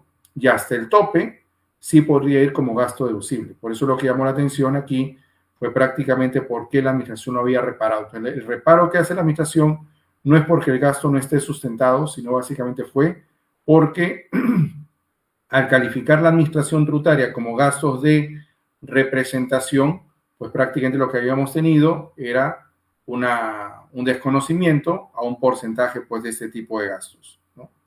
Muy bien, entonces lo que vamos a ver es que como parte del desarrollo, ¿no?, de esta argumentación del reparo, primero señalamos la base legal, que es el artículo 37 de la Ley de Impuesto a la Renta, que es el artículo que recoge lo que nosotros conocemos como el principio de causalidad, el cual permite que las empresas puedan deducir o restar en determinación de su renta neta los gastos que están vinculados con el mantenimiento de la fuente productora de renta o con la generación de ganancia de capital. Recordar también que el último párrafo señala que para la deducción de los gastos, pues tenemos que verificar cuáles son los criterios adicionales que establece la norma, como es la razonabilidad, la proporcionalidad y la generalidad. En este caso, lo que el gasto tiene que cumplir son las formalidades respectivas y la empresa lo habría cumplido. Por eso la empresa, al hacer un gasto dirigido a la masa real de consumidores o potencial de consumidores, pues prácticamente no los podía considerar como gasto de representación, sino como gasto de publicidad. Y entonces ese fue el argumento por el cual, vamos a ver ahora lo que se dijo, ¿no? Se solicita que se declare fundado el reclamo contra la resolución de terminación y se deje sin efecto pues dichos valores y mucho menos no se ha acreditado que se haya cometido la infracción prevista, el numeral 1 artículo 178, ¿no? Luego, en el caso de los ampliatorios, ¿no?, tenemos un modelo de recurso, o mejor dicho, de solicitud o de ampliatorio de reclamación contra una resolución de terminación, ¿no? Ahí tenemos el caso de la empresa, ¿no?, servicios médicos estéticos, ¿no?, su domicilio, su RUC, los datos que identifican a la empresa. Vemos también lo que vendría a ser en este caso el desarrollo del escrito. Con fecha 5 de mayo interpusimos recurso de reclamación contra estos valores, ¿no? Al no estar de acuerdo con los reparos efectuados, que se consignó pues prácticamente para desconocer estas operaciones, ¿no? Y el desconocimiento de las mismas, pues prácticamente, en tanto la administración ha considerado que se ha afectado el derecho de defensa del contribuyente, por lo que hacemos es ampliar nuestros argumentos a través de un escrito ampliatorio de reclamación. En atención a ello, por eso decimos ampliamos nuestros argumentos diciendo lo siguiente: la administración ha desconocido la causalidad de los gastos de los periodos 2005-1 a 2005-2, es decir, todo el año 2015, al haber concluido que no ha sustentado con documentación fehaciente y suficiente los gastos de seguridad legal y tributaria, los servicios básicos de teléfono, servicios de publicidad, publicaciones, otros servicios prestados por terceros, el caso del peaje, el parqueo, el estacionamiento, entre otros, ¿no? La SUNAT desconoció en forma arbitraria, ¿no?, que los servicios observados cumplen con el principio de causalidad y son necesarios para el mantenimiento o generación de la fuente productora de la renta, ¿no? Toda vez que los mismos permiten el normal desarrollo de las actividades de la empresa y a su vez cumplen con los criterios de razonabilidad y proporcionalidad del gasto, es decir, cumplen con los criterios que prácticamente establece, en este caso, la ley del impuesto a la renta. Por lo tanto, lo que se solicita es que, atendiendo a los argumentos vertidos, pues prácticamente se declare fundado el reclamo y se tomen en cuenta los ampliatorios o los argumentos ampliatorios de la reclamación. Ahí tenemos también un modelo de respuesta a requerimiento domiciliano. Como les había comentado, ¿qué pasa si al momento en el cual el contribuyente interpone o presenta, por ejemplo, en este caso, una reclamación, ¿no?, ha omitido algún requisito, ¿no? Entonces, lo que tiene que presentar es un escrito de respuesta a requerimiento señalando o subsanando la omisión o comunicando que no hay tal omisión, ¿no? Ahí tenemos, por ejemplo, un escrito, en este caso dirigido a un expediente de apelación, ¿no?, en el cual se nos había notificado un requerimiento por el cual le habían dicho que para admitir a trámite el escrito de reclamación tenía que adjuntar el pago previo de la deuda, ¿no? Y al no adjuntarlo, pues prácticamente el reclamo iba a ser declarado inadmisible y en consecuencia la apelación también, porque no se había acreditado el pago previo de la deuda, ¿no? Entonces ahí lo que se indica es prácticamente cómo se había efectuado la notificación del requerimiento, ¿no?, en el cual la administración había dado 15 días hábiles para efectuar el pago previo de la deuda, ¿no?, emitida pues por concepto de aporte al Sistema Nacional de Pensiones, en tanto considera que el recurso de apelación interpuesto se había interpuesto en forma extemporánea, ¿no? Ahí tenemos también otro modelo de escrito, que es el modelo de apelación, ¿no? Aquí hay que señalar que la interposición del escrito, o sea, el que va a resolver el escrito de apelación va a ser el Tribunal Fiscal, pero el lugar de presentación es ante la SUNAT, ¿no? Por eso ponemos los datos del contribuyente, decimos que hemos sido notificados pues, con esta resolución mediante la cual se ha dispuesto a resolver improcedente la solicitud de prescripción, ¿no?, por deuda contenida en órdenes de pago, ¿no? Al respecto, al no estar de acuerdo pues con la indicada resolución de intendencia, interponemos dentro del plazo de 15 días hábiles lo que se denomina el recurso de apelación, ¿no?, contra la resolución de intendencia, mediante la cual se había declarado improcedente la solicitud de prescripción. Ahora, de la revisión de los alcances, bueno, esto se indica, ¿no?, se verifica pues que la resolución no se encuentra ahí debidamente motivada porque no ha señalado cuáles son los actos que habrían de cierta forma interrumpido el plazo prescriptorio, ¿no? Y de esa manera, pues prácticamente el contribuyente no ha tenido manera de poder cuestionar o verificar cuáles son las actas o cuáles son los cargos de notificación que supuestamente le han notificado, ¿no?, y que por lo tanto le darían la razón a la administración para identificar ello. Entonces, ahí lo que se le dice, ¿no?, la resolución es nula por cuanto no nos han podido otorgar las pruebas correspondientes en la resolución, ¿no?, que solamente es un Excel de fechas, pero no tenemos el escaneado de los cargos en las cuales se verifique pues cuándo se habrían notificado esos actos y por qué habrían interrumpido la prescripción, ¿no? En consecuencia, se cita también un RTF, ¿no?, en la cual se dice pues que el acogimiento, en este caso a un fraccionamiento, pues no origina la renuncia a la prescripción ya ganada, ¿no? Un poco para hacer referencia a este caso. Y también se señala pues que en este caso pues prácticamente la empresa no ha podido, o mejor dicho, la administración no ha podido mostrar que la notificación de estos actos se haya producido. Entonces, luego se emite esta resolución del Tribunal Fiscal, la 5519, la Sala 1-2018, en el cual se hace referencia a la apelación presentada, ¿no?, emitida por la Intendencia Regional Cusco, ¿no?, en la cual, pues, considerando lo que se había alegado, ¿no?, prácticamente habría que verificar si la resolución era nula o no. Y ahí el tribunal dice, ¿no?, la administración no emitió pronunciamiento sobre el pedido de prescripción que había presentado la recurrente respecto de cada uno de los conceptos y periodos que corresponden al análisis efectuado por el tribunal, y en este caso, considerando que no obran elementos suficientes para resolver, lo que declara es nula la resolución a efectos que la administración se vuelva a pronunciar, ¿no? ¿Por qué? Porque no se había verificado que la administración haya dado respuesta a todos los argumentos que había planteado en ese caso el contribuyente. Por lo tanto, no correspondía que prácticamente la administración le desconozca, en este caso a la administración tributaria, al contribuyente, la prescripción ya ganada. Entonces son casos en los cuales prácticamente la administración no ha tomado en cuenta esto y lamentablemente el tribunal, al advertir que no se había tomado en cuenta todos los argumentos planteados por el contribuyente, dispone de declarar nula la resolución de intendencia. Sobre los escritos que están vinculados con el no contencioso, ¿no? Bueno, simplemente observar qué pasa si la SUNAT no se pronuncia sobre evolución de saldo a favor dentro del plazo. Bueno, si han pasado 45 días hábiles, la empresa puede optar por interponer recurso de reclamación contra resolución denegatoria ficta de solicitud no contenciosa de evolución, sin acogerse al silencio administrativo negativo, la cual se presenta ante la SUNAT, teniendo en cuenta el plazo de 2 meses para resolver el recurso impugnativo, o también puede optar por presentar una queja ante la Defensoría del Contribuyente de ESCON por demora en atención de solicitud de evolución de saldo a favor, a efectos que sea la Defensoría la que coordine con la SUNAT la designación de un auditor que se aboca al conocimiento de la solicitud presentada y emita pronunciamiento a la brevedad posible. Ahí tenemos, por ejemplo, un ejemplo de solicitud de devolución por pago indebido por exceso de casi 20.000 soles por renta de segunda categoría, ¿no? El caso fue de que la administración, o sea, el momento que el contribuyente pagó el impuesto a la renta en la notaría, se dio cuenta que ese pago no se tenía que hacer porque el inmueble calificaba como casa habitación. Entonces, lo que optó fue por pedir devolución de ese pago que se había hecho al considerar pues, que se trataba de un pago indebido, ¿no? Ahí tenemos con fecha 22 de abril, se acredita el pago por error, ¿no?, por impuesto a la renta de segunda categoría, ¿no? Se menciona que con posterioridad al pago realizado se verificó que era un pago indebido porque prácticamente al ser casa habitación no correspondía pagar el impuesto a la renta de segunda categoría, por eso se solicita devolución de este pago indebido.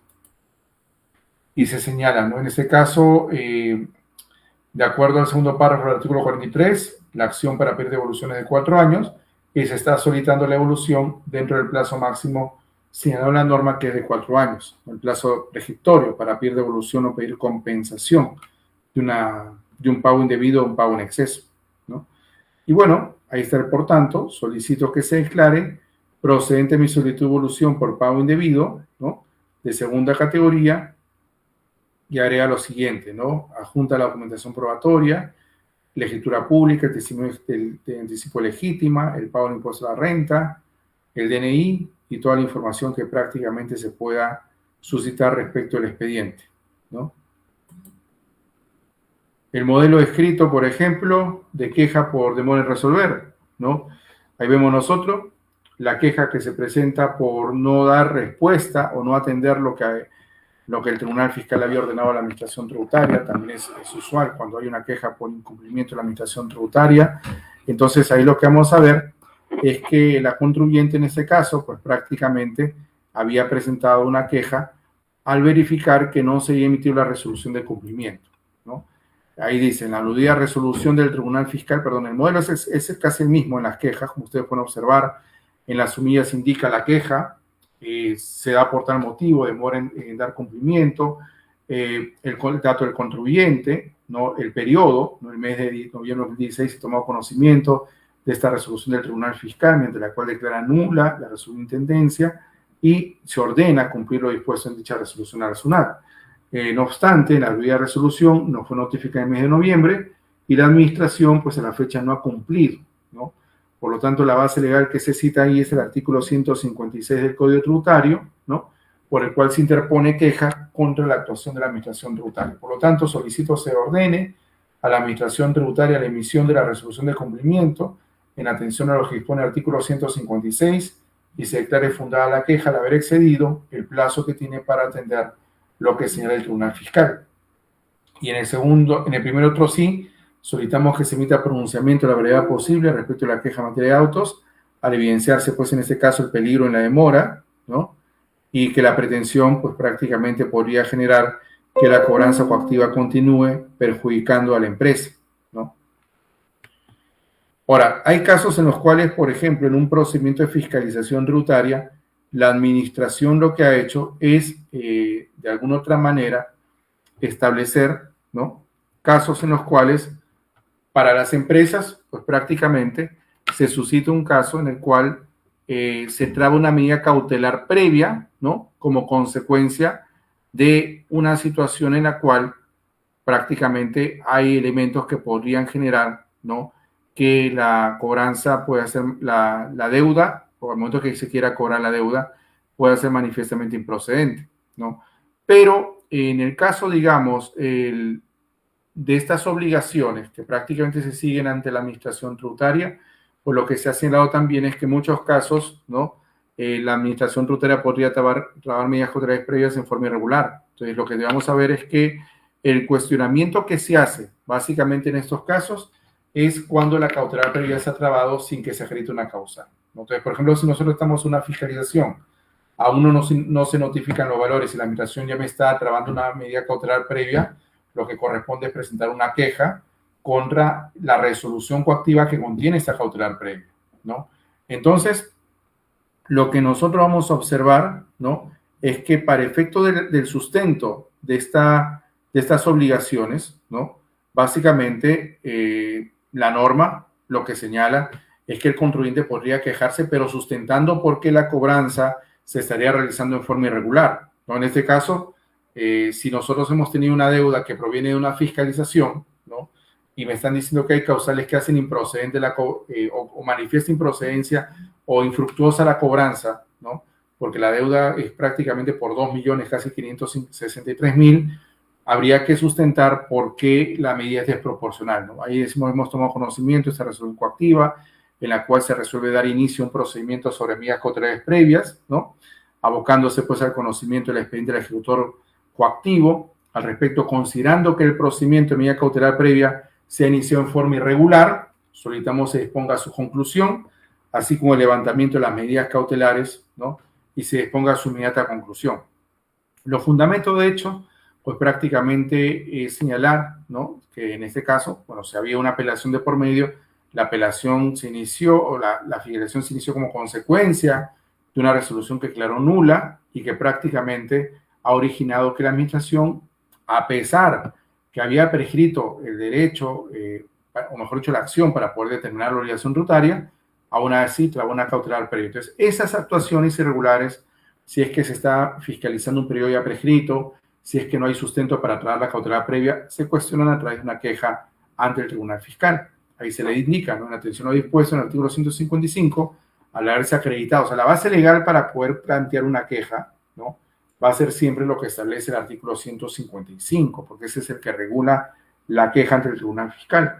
Por lo tanto, se solicita que se declare fundada la queja contra el procedimiento por la medida cautelar que ha trabado la administración tributaria. Se invoca también la prescripción, ¿no?, para determinar la obligación tributaria, y esto se plantea en la queja que se plantea al Tribunal Fiscal, o que se interpone ante el Tribunal Fiscal. En el caso de la cobranza coactiva, lo que vamos a ver es que es frecuente presentar escrito de suspensión y conclusión de cobranza coactiva, ¿no? Tenemos un caso de una solicitud de suspensión de cobranza coactiva, ¿no?, al estar pendiente el plazo para pedir fraccionamiento. O sea, tenemos un fraccionamiento en trámite. Entonces, lo que se plantea es que se suspenda por lo menos hasta que el fraccionamiento se apruebe, ¿no? Casos en los cuales incluso el coactivo no estaría obligado a hacerlo, porque hay supuestos en los cuales pues prácticamente la norma no ha dispuesto que por la sola presentación o la sola solicitud ¿no?, de fraccionamiento implique, ¿no?, en este caso, que se suspende el procedimiento de cobranza coactiva, ¿no? Entonces, lo que nosotros vamos a ver es que normalmente en estos casos, ¿no?, cuando tengamos una cobranza coactiva y un fraccionamiento en trámite, lo que se puede invocar es la suspensión, como que ganando tiempo, ¿no?, para que más adelante pues se pueda resolver, ¿no?, lo que es el fraccionamiento, y una vez fraccionado o aprobado el fraccionamiento, se dispone la conclusión del procedimiento de cobranza coactiva. Entonces, lo que podemos hacer es, si tenemos un fraccionamiento en trámite, presentar ese formulario de 5011, ¿no?, o invocar la suspensión del procedimiento de cobranza coactiva, ¿no? Se indica, ¿no?, que sustenta la situación financiera, hemos adjuntado las notificaciones que acreditan que la cobranza coactiva continúa y que a la vez pues, hay un fraccionamiento en trámite.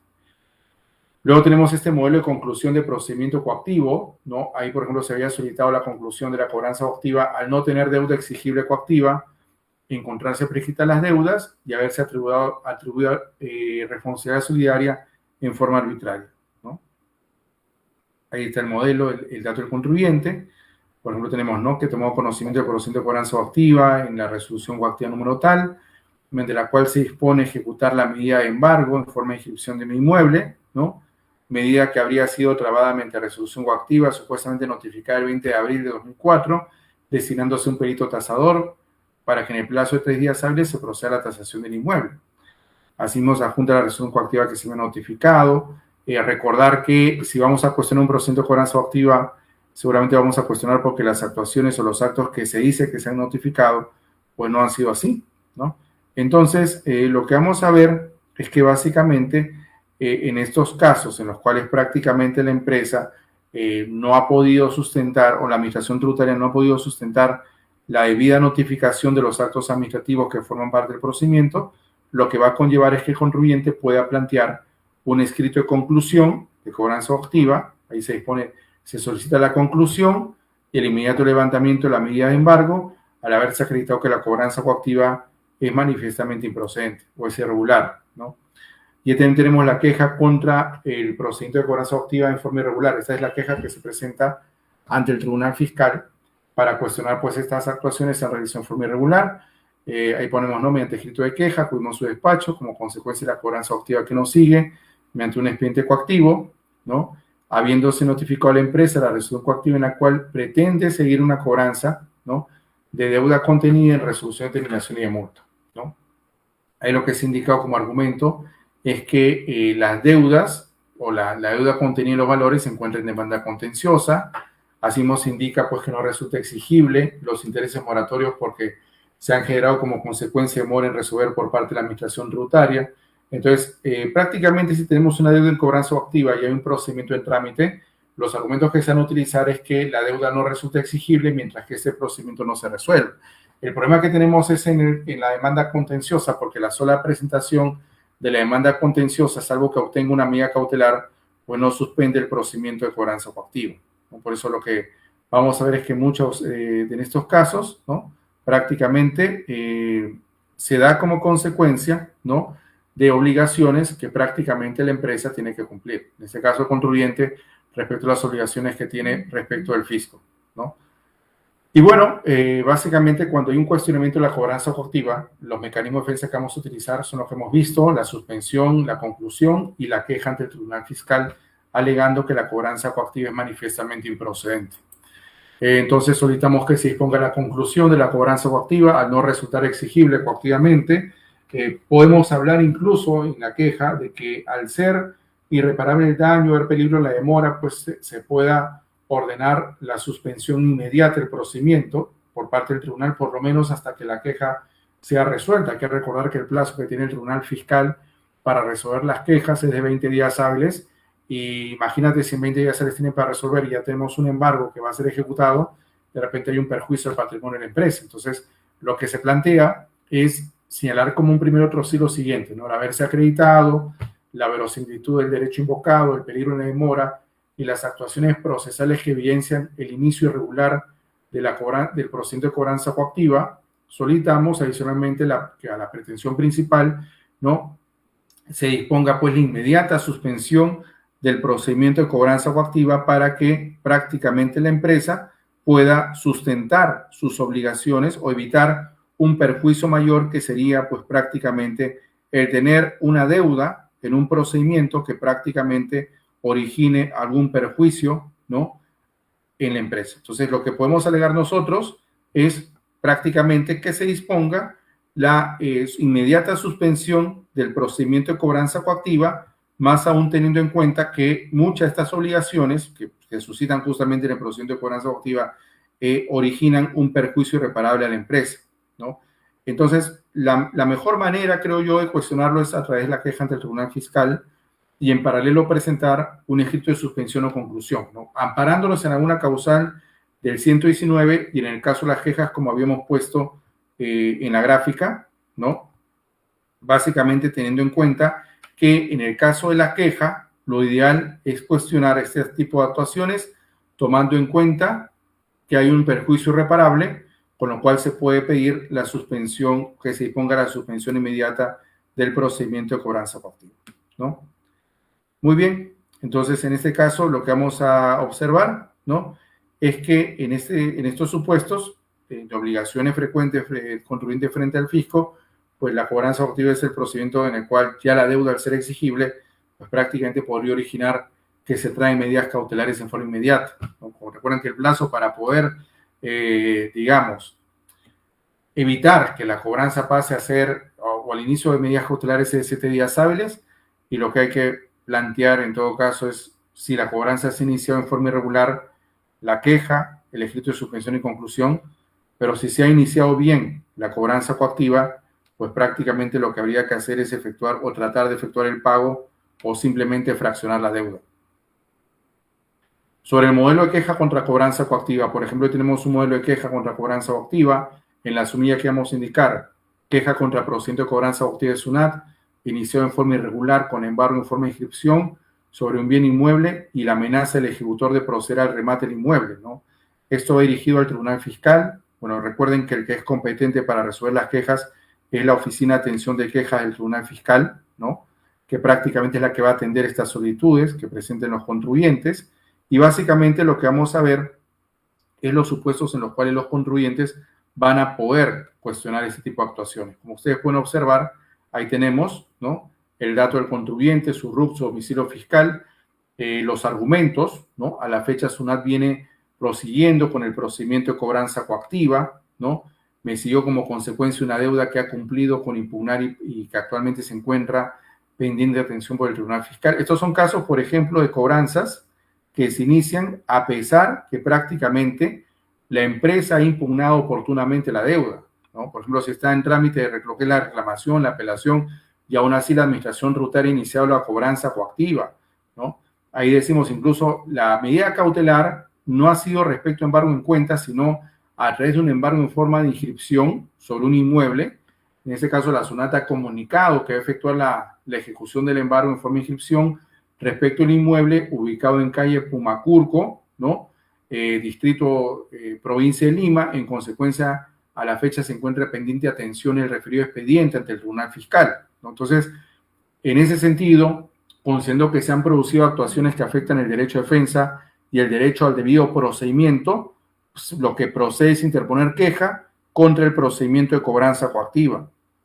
Y es así como prácticamente se va a dar el cuestionamiento de este procedimiento a través de la queja. O sea, la queja vendría a ser un mecanismo por el cual la forma del cuestionamiento se hace en función de una omisión que prácticamente ha generado una incertidumbre en el contribuyente, la cual se va a solucionar mediante la interposición, pues, de esta queja. La queja lo que busca prácticamente es que el contribuyente pueda, o mejor dicho, la administración pueda subsanar un error que se identificó en el procedimiento. Por eso lo que decíamos nosotros es que la queja lo que plantea es una opción favorable para el contribuyente, porque al buscar subsanar un error o alguna omisión que se ha suscitado en estos procedimientos, pues prácticamente lo que el contribuyente va a hacer es tener la salvedad por parte del Tribunal Fiscal de que ese vicio que se había presentado en el procedimiento se está corrigiendo. Y ahí también tenemos, ¿no?, el modelo de queja contra cobranza coactiva, que es lo que tenemos que decir sobre el final. Por lo tanto, solicitamos se declare fundada nuestra queja interpuesta contra la cobranza coactiva y si se disponga la inmediata, el levantamiento de los embargos, ¿no? Se suspende la ejecución del embargo. Solicito que se emita una resolución tipo prohibido. Ahí también hay que ser rápidos, ¿no? Porque a veces, si nosotros presentamos la queja, ya hay peligro en la demora y no lo indicamos, lo que seguramente el Tribunal Fiscal va a hacer es mandarle un proveído a la administración para que informe cuáles son las actuaciones que se han seguido en el procedimiento de cobranza coactiva, pero no con la intención de que suspenda, ¿no? Porque, claro, el tribunal se pronunciaría recién cuando ya tenga toda la información por parte del contribuyente y por parte de la SUNAT.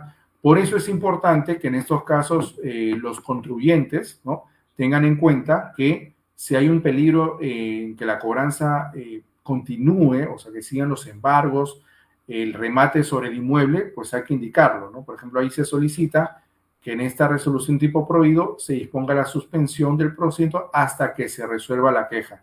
Y también se solicita que se levante la medida de embargo en forma de inscripción respecto al inmueble, ¿no?, que había sido afectado con esa medida cautelar, ¿no? Por eso lo que se plantea básicamente son elementos en los cuales lo que la administración tributaria pueda realizar, pues no genere un perjuicio mayor al contribuyente a través de estos embargos o incluso esta ejecución de las medidas cautelares que se han venido trabando, ¿no? Por eso lo que se busca básicamente es una intervención urgente por parte del tribunal para evitar un perjuicio mayor al contribuyente.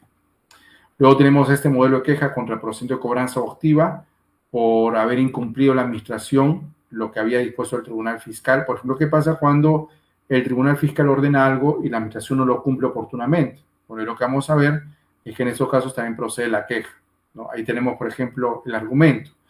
La sumilla, en la cual dejamos constancia de cuál es la actuación que estamos realizando, en este caso, la queja contra el procedimiento de cobranza coactiva por haber incumplido la administración lo dispuesto en la RTF 3614, Sala Q 2019, la empresa, los datos de la empresa, que quedó identificada con RUCTAL, hemos sido notificados con la resolución coactiva del 14 de enero de 2020, ¿no?, mediante la cual se resuelve dejar sin efecto y concluir el procedimiento de cobranza coactiva que se había iniciado mediante resolución coactiva y dispone de tener cumplido todos sus aspectos por lo ordenado en la RTF 3614 de la Sala Q 2019.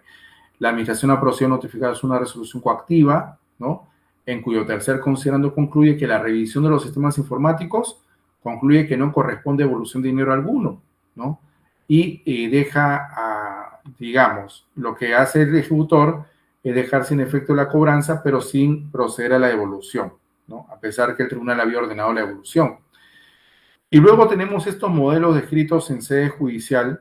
El más utilizado pues ha sido la demanda contencioso administrativa, en la cual lo que se plantea pues prácticamente es algún supuesto, algún elemento de nulidad, alguna causal de nulidad de la RTF emitida por el Tribunal Fiscal, ¿no? Ahí tenemos, por ejemplo, interpone demanda contencioso administrativa, la empresa, el amparo del artículo 1 y siguientes del texto del proceso contencioso administrativo sobre la resolución emitida, ¿no?, para que prácticamente se deje sin efecto la resolución del Tribunal Fiscal. En estos casos en los cuales se interpone demanda contenciosa contra actuaciones que prácticamente ya ha realizado la administración tributaria, ¿no?, lo que se suscita son casos en los cuales pues prácticamente las empresas demandan no solamente al Tribunal Fiscal, sino también a la administración tributaria, entiéndase la SUNAT, ¿no? Por eso lo que se ha dicho es que en estos casos en los cuales pues la administración tributaria, en ese caso el Tribunal Fiscal, ¿no?, o la administración tributaria han emitido un acto administrativo nulo, en los cuales seguramente no se ha podido verificar alguna causal, ¿no?, por parte del contribuyente que haya actuado mal o que simplemente no se toma en cuenta sus argumentos, lo que corresponde plantear es que esta resolución pues no estaría debidamente motivada y esto originaría pues prácticamente la nulidad de esta resolución. Por eso muchas veces lo que se dice es que si vamos a plantear una demanda contenciosa administrativa contra la resolución del Tribunal Fiscal, habría que ver si la resolución transgrede lo dispuesto en el marco normativo o si no se encuentra debidamente motivada. O sea, la falta de motivación, por ejemplo, del acto emitido por la administración tributaria, origina también que en este caso, pues prácticamente la resolución se anula y que pueda ser cuestionada vía demanda contencioso administrativa, ¿no? Por eso tenemos en la sumilla interpone demanda contencioso administrativa. ¿Esto a dónde lo hemos dirigido?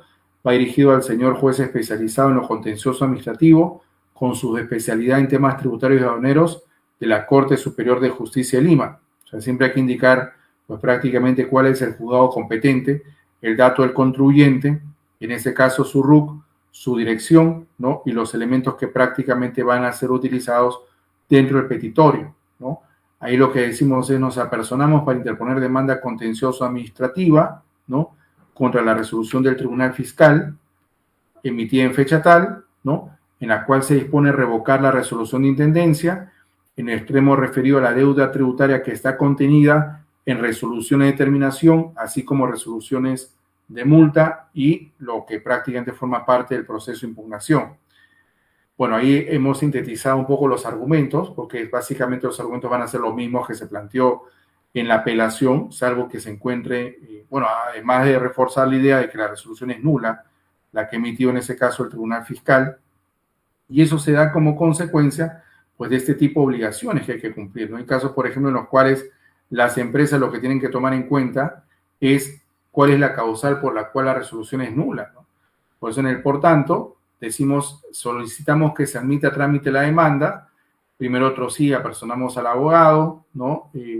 Bueno, es exigible apuntar la copia de la papeleta de notificación, por la constancia de habilitación del abogado, las tasas para notificación, la cédula de notificación y la tasa por medios probatorios, ¿no?, los aranceles y medios probatorios, los cuales forman parte de los anexos de la demanda, ¿no?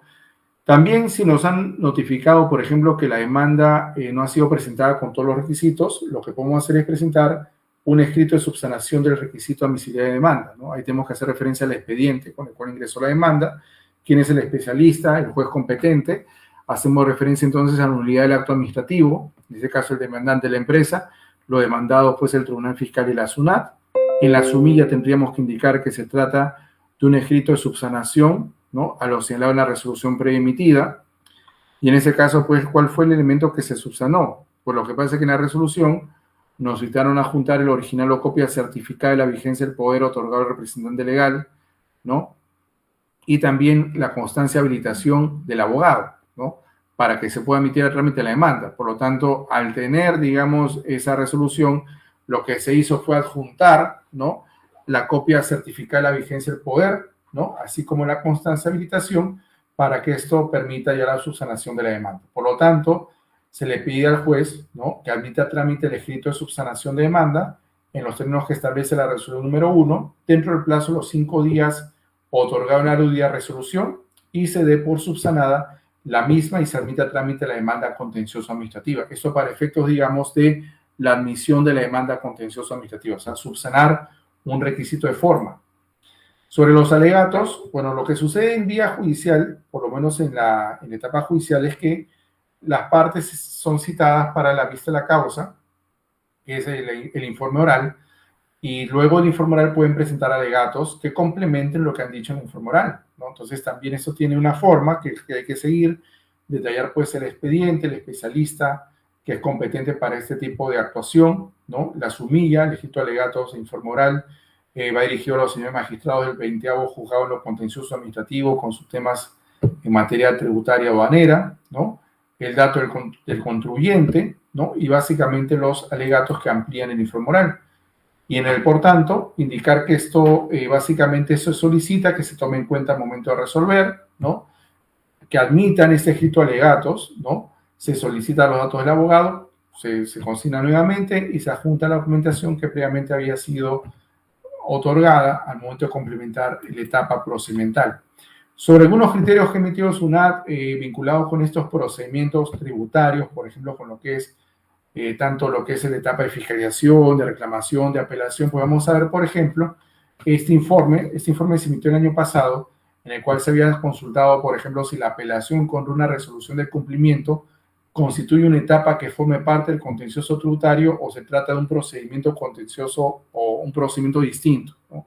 Lo que habíamos comentado, ¿no? ¿Qué pasa, por ejemplo, si nosotros hemos sido notificados de una resolución de cumplimiento del tribunal y esa apelación formaría parte, digamos, de el procedimiento contencioso tributario? Estaríamos en otro tipo de procedimiento, a lo cual pues prácticamente la administración tributaria lo que ha concluido en este informe 096 es que la apelación contra una resolución de cumplimiento del Tribunal Fiscal vendría a ser parte de la etapa de apelación dentro del procedimiento contencioso tributario que regula el Código Tributario a su vez, ¿no? Entonces, por lo tanto, ya tenemos certeza de que cualquier actuación que implique una apelación respecto de una resolución de cumplimiento por parte del Tribunal Fiscal que haya ordenado cumplir la administración tributaria formaría parte de la etapa de apelación del contencioso, del procedimiento contencioso tributario, ¿no?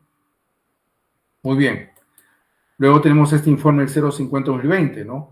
¿Qué pasa con la formalidad del escrito de reclamación que se interponga en forma virtual? Es decir, si nosotros, por ejemplo, interponemos una reclamación en forma virtual, si es que esa reclamación en forma virtual le quitaría eficacia por no haberse presentado de forma presencial. O sea, ¿cuáles son los aspectos que habría que considerar en este caso, ¿no?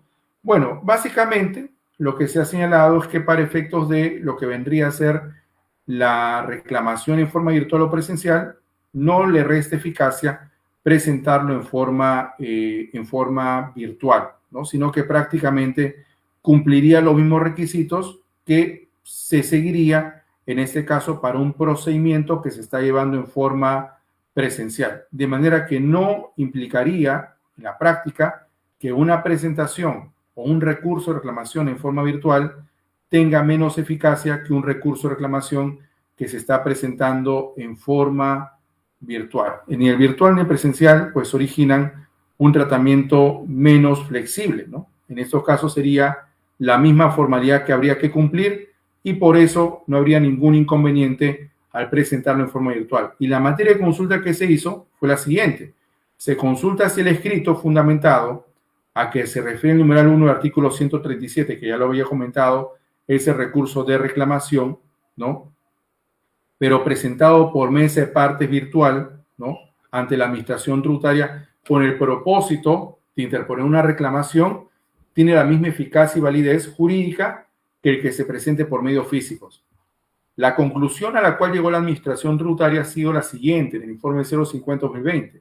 El escrito fundamentado a que se refiere el numeral 1 del artículo 137 del Código Tributario, presentado por los administrados a través de la mesa de parte virtual SUNAT con el propósito de interponer un recurso de reclamación ante la administración tributaria, tiene la misma validez y eficacia que el que se presente por medios físicos, ¿no?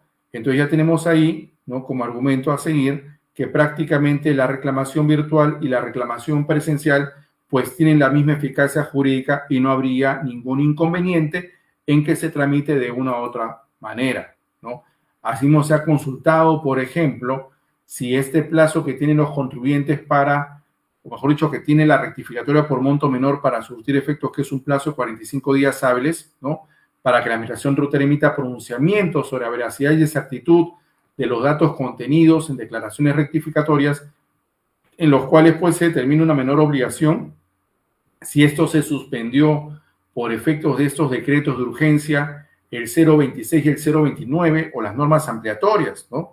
Entonces, sobre ese tema, lo que tenemos nosotros es que la administración tributaria ha concluido que el plazo de 45 días hábiles, ¿no?, que tiene la administración para pronunciarse respecto a una declaración rectificatoria por monto menor, se suspendió por efecto del decreto de urgencia 029 y sus ampliatorias. Es decir, el plazo que tenía yo para poder pronunciarme sobre la declaración rectificatoria de 45 días hábiles, según lo que establece la norma, estuvo suspendido durante el plazo del 16 de marzo del 2020 hasta el 10 de junio, que fue la fecha en la cual se dispuso la suspensión de los procedimientos administrativos sujetos a silencio administrativo y aquellos que no están sujetos a silencio administrativo. De manera que al día de hoy los procedimientos tributarios, en la medida que no hay norma que haya dispuesto la suspensión de su tramitación, siguen corriendo los plazos. Es decir, no ha habido una interrupción en la tramitación de los plazos que se están siguiendo pues prácticamente en sede administrativa, ¿no? Y eso hay que tenerlo en cuenta. ¿Por qué? Porque en muchos casos lo que se ha dicho, ¿no?, lo cual es muy cierto, es que en estos casos seguramente la norma habría establecido algún tipo de excepción. ¿Qué pasa, por ejemplo, si estamos ante un estado de emergencia nacional? Podríamos hablar de suspensión de plazos o los plazos continúan. Y lo que se ha señalado es que los plazos continúan mientras que no haya norma que así lo haya establecido en forma expresa. Luego tenemos este informe, el 039-2020, SUNAT, en el cual se habían formulado algunas consultas también referidas al estado de emergencia nacional. La primera pregunta: si se suspende el plazo de prescripción de la acción para determinar la obligación tributaria de aplicar sanciones, y si fuera afirmativa la respuesta, ¿desde cuándo se computa el plazo de suspensión? ¿No? Durante la cuarentena obligatoria, que fue inclusive hasta el 30 de junio del 2020, porque a partir del 1 de julio del año pasado se dispuso solamente la cuarentena, el aislamiento obligatorio en 7 regiones, ¿no? La segunda conclusión o la segunda pregunta es si se suspende el plazo de prescripción de la acción para solicitar o efectuar la compensación, así como también para solicitar la evolución, y si esta respuesta es afirmativa, ¿desde cuándo se computa la suspensión? Sobre las conclusiones, lo que vamos a ver es que de acuerdo al informe 039-2020 emitido por la SUNAT, ¿no?, la declaratoria del estado de emergencia nacional y el aislamiento social obligatorio, cuarentena, en este caso dispuestos por el decreto supremo 044-2020, pues prácticamente la primera conclusión a la cual vamos a llegar es que se suspende el plazo de prescripción, ¿no?, de la acción de la administración tributaria para determinar la obligación tributaria y también para aplicar sanciones, ¿no?, según lo que establece esta primera conclusión del informe 039-2020. La segunda conclusión es que se suspende el plazo de prescripción de la acción para solicitar o efectuar la compensación, así como para solicitar la devolución, ¿no?, desde el 16 de marzo de 2020, durante el periodo en que tal medida impida a la administración tributaria ejercer sus funciones en forma habitual, ¿no? Es decir, si la administración tributaria no puede ejercer las actividades que evidencien, prácticamente en este caso, las actividades que normalmente realiza, pues prácticamente lo que se entiende es que el plazo estuvo suspendido desde el 16 de marzo hasta la fecha en que la administración tributaria no pudo cumplir con sus funciones o con sus actividades. Por eso la segunda conclusión: se suspende el plazo de prescripción de la acción para solicitar o efectuar la compensación, así como la evolución, desde el 16 de marzo hasta el plazo en el cual no pudo ejercer sus funciones con normalidad. Entonces, ahí lo que habría que entender es que el plazo estuvo suspendido entre el 16 de marzo y el 10 de junio del 2020, ¿no? Y otra pregunta que se hizo es respecto a la fiscalización, ¿no?, el procedimiento que vimos que prácticamente se puede cuestionar a través de una queja ante el Tribunal Fiscal, y los escritos que normalmente vamos a presentar son de respuesta a los requerimientos, cartas pidiendo prórroga o inclusive cartas solicitando un plazo adicional, ¿no?, dentro de la prórroga el plazo que la administración nos ha pedido para presentar cierta documentación. Entonces, según el informe 038 del 2020, lo que se consultó fue si durante el estado de emergencia nacional y el aislamiento obligatorio, el plazo del procedimiento de fiscalización también se encontraba suspendido, ¿no? Y ahí lo que concluyó en este caso la administración tributaria es lo siguiente, ¿no? La declaratoria del estado de emergencia nacional y el aislamiento obligatorio dispuesto por el gobierno nacional constituye causal de suspensión durante el tiempo que impida a la SUNAT efectuar las actividades necesarias para realizar dicho procedimiento. De manera que si la administración no pudo realizar su actividad con normalidad, es decir, en este caso bajo un mecanismo que para nosotros sería realizarlo en forma, digamos, cumpliendo con sus obligaciones, en un escenario en el cual no haya ningún tipo de impedimento para hacerlo, pues prácticamente durante ese lapso se entendió suspendido el plazo de la fiscalización. Por eso al día de hoy los procedimientos, tanto el contencioso tributario, el no contencioso, el procedimiento de fiscalización y la cobranza adoptiva, al no tener una causal expresa de suspensión, continúan, ¿no? En este informe también, por ejemplo, se preguntó cómo queda el plazo de prescripción de la acción para exigir el pago de la deuda, ¿no? Y aquí se concluyó que de acuerdo al estado de emergencia nacional, la cuarentena y todas estas normas que fueron publicadas para suspender justamente estos plazos, se suspendió el plazo de prescripción también para exigir el pago de la deuda durante el tiempo en que la declaratoria le haya impedido a la administración tributaria cumplir con dicha función, es decir, cumplir con realizar de digamos, exigir el pago, la determinación y la aplicación de sanciones dentro de los procedimientos que prácticamente están a su cargo. Entonces, lo que nosotros tenemos es que las normas que establecieron el estado de emergencia nacional y la cuarentena tuvieron como incidencia también la suspensión de los plazos de tramitación de este tipo de procedimientos. Y es lo que prácticamente también la Administración Tributaria ha dejado en claro a través de estos informes, ¿no? La mayoría de estos informes se han emitido en 2020, algunos se han publicado, por ejemplo, en el 2021, pero todos hacen referencia a casi lo mismo, ¿no? Al hecho que prácticamente la Administración Tributaria, al momento de realizar el procedimiento de fiscalización, pues ha debido tomar en cuenta los plazos o las medidas que se establecieron mediante las normas que regularon el estado de emergencia, por este caso el estado de emergencia nacional y el aislamiento social obligatorio. Por eso los mecanismos de defensa, tanto la reclamación, la apelación, la queja o los escritos dirigidos al ejecutor coactivo, han tenido que tomar en cuenta pues estos plazos. Bueno, y agradecerles a todos por su participación. Me he sentido muy cómodo compartiendo esos conocimientos tributarios en esta fecha especial que es el aniversario patrio, el bicentenario.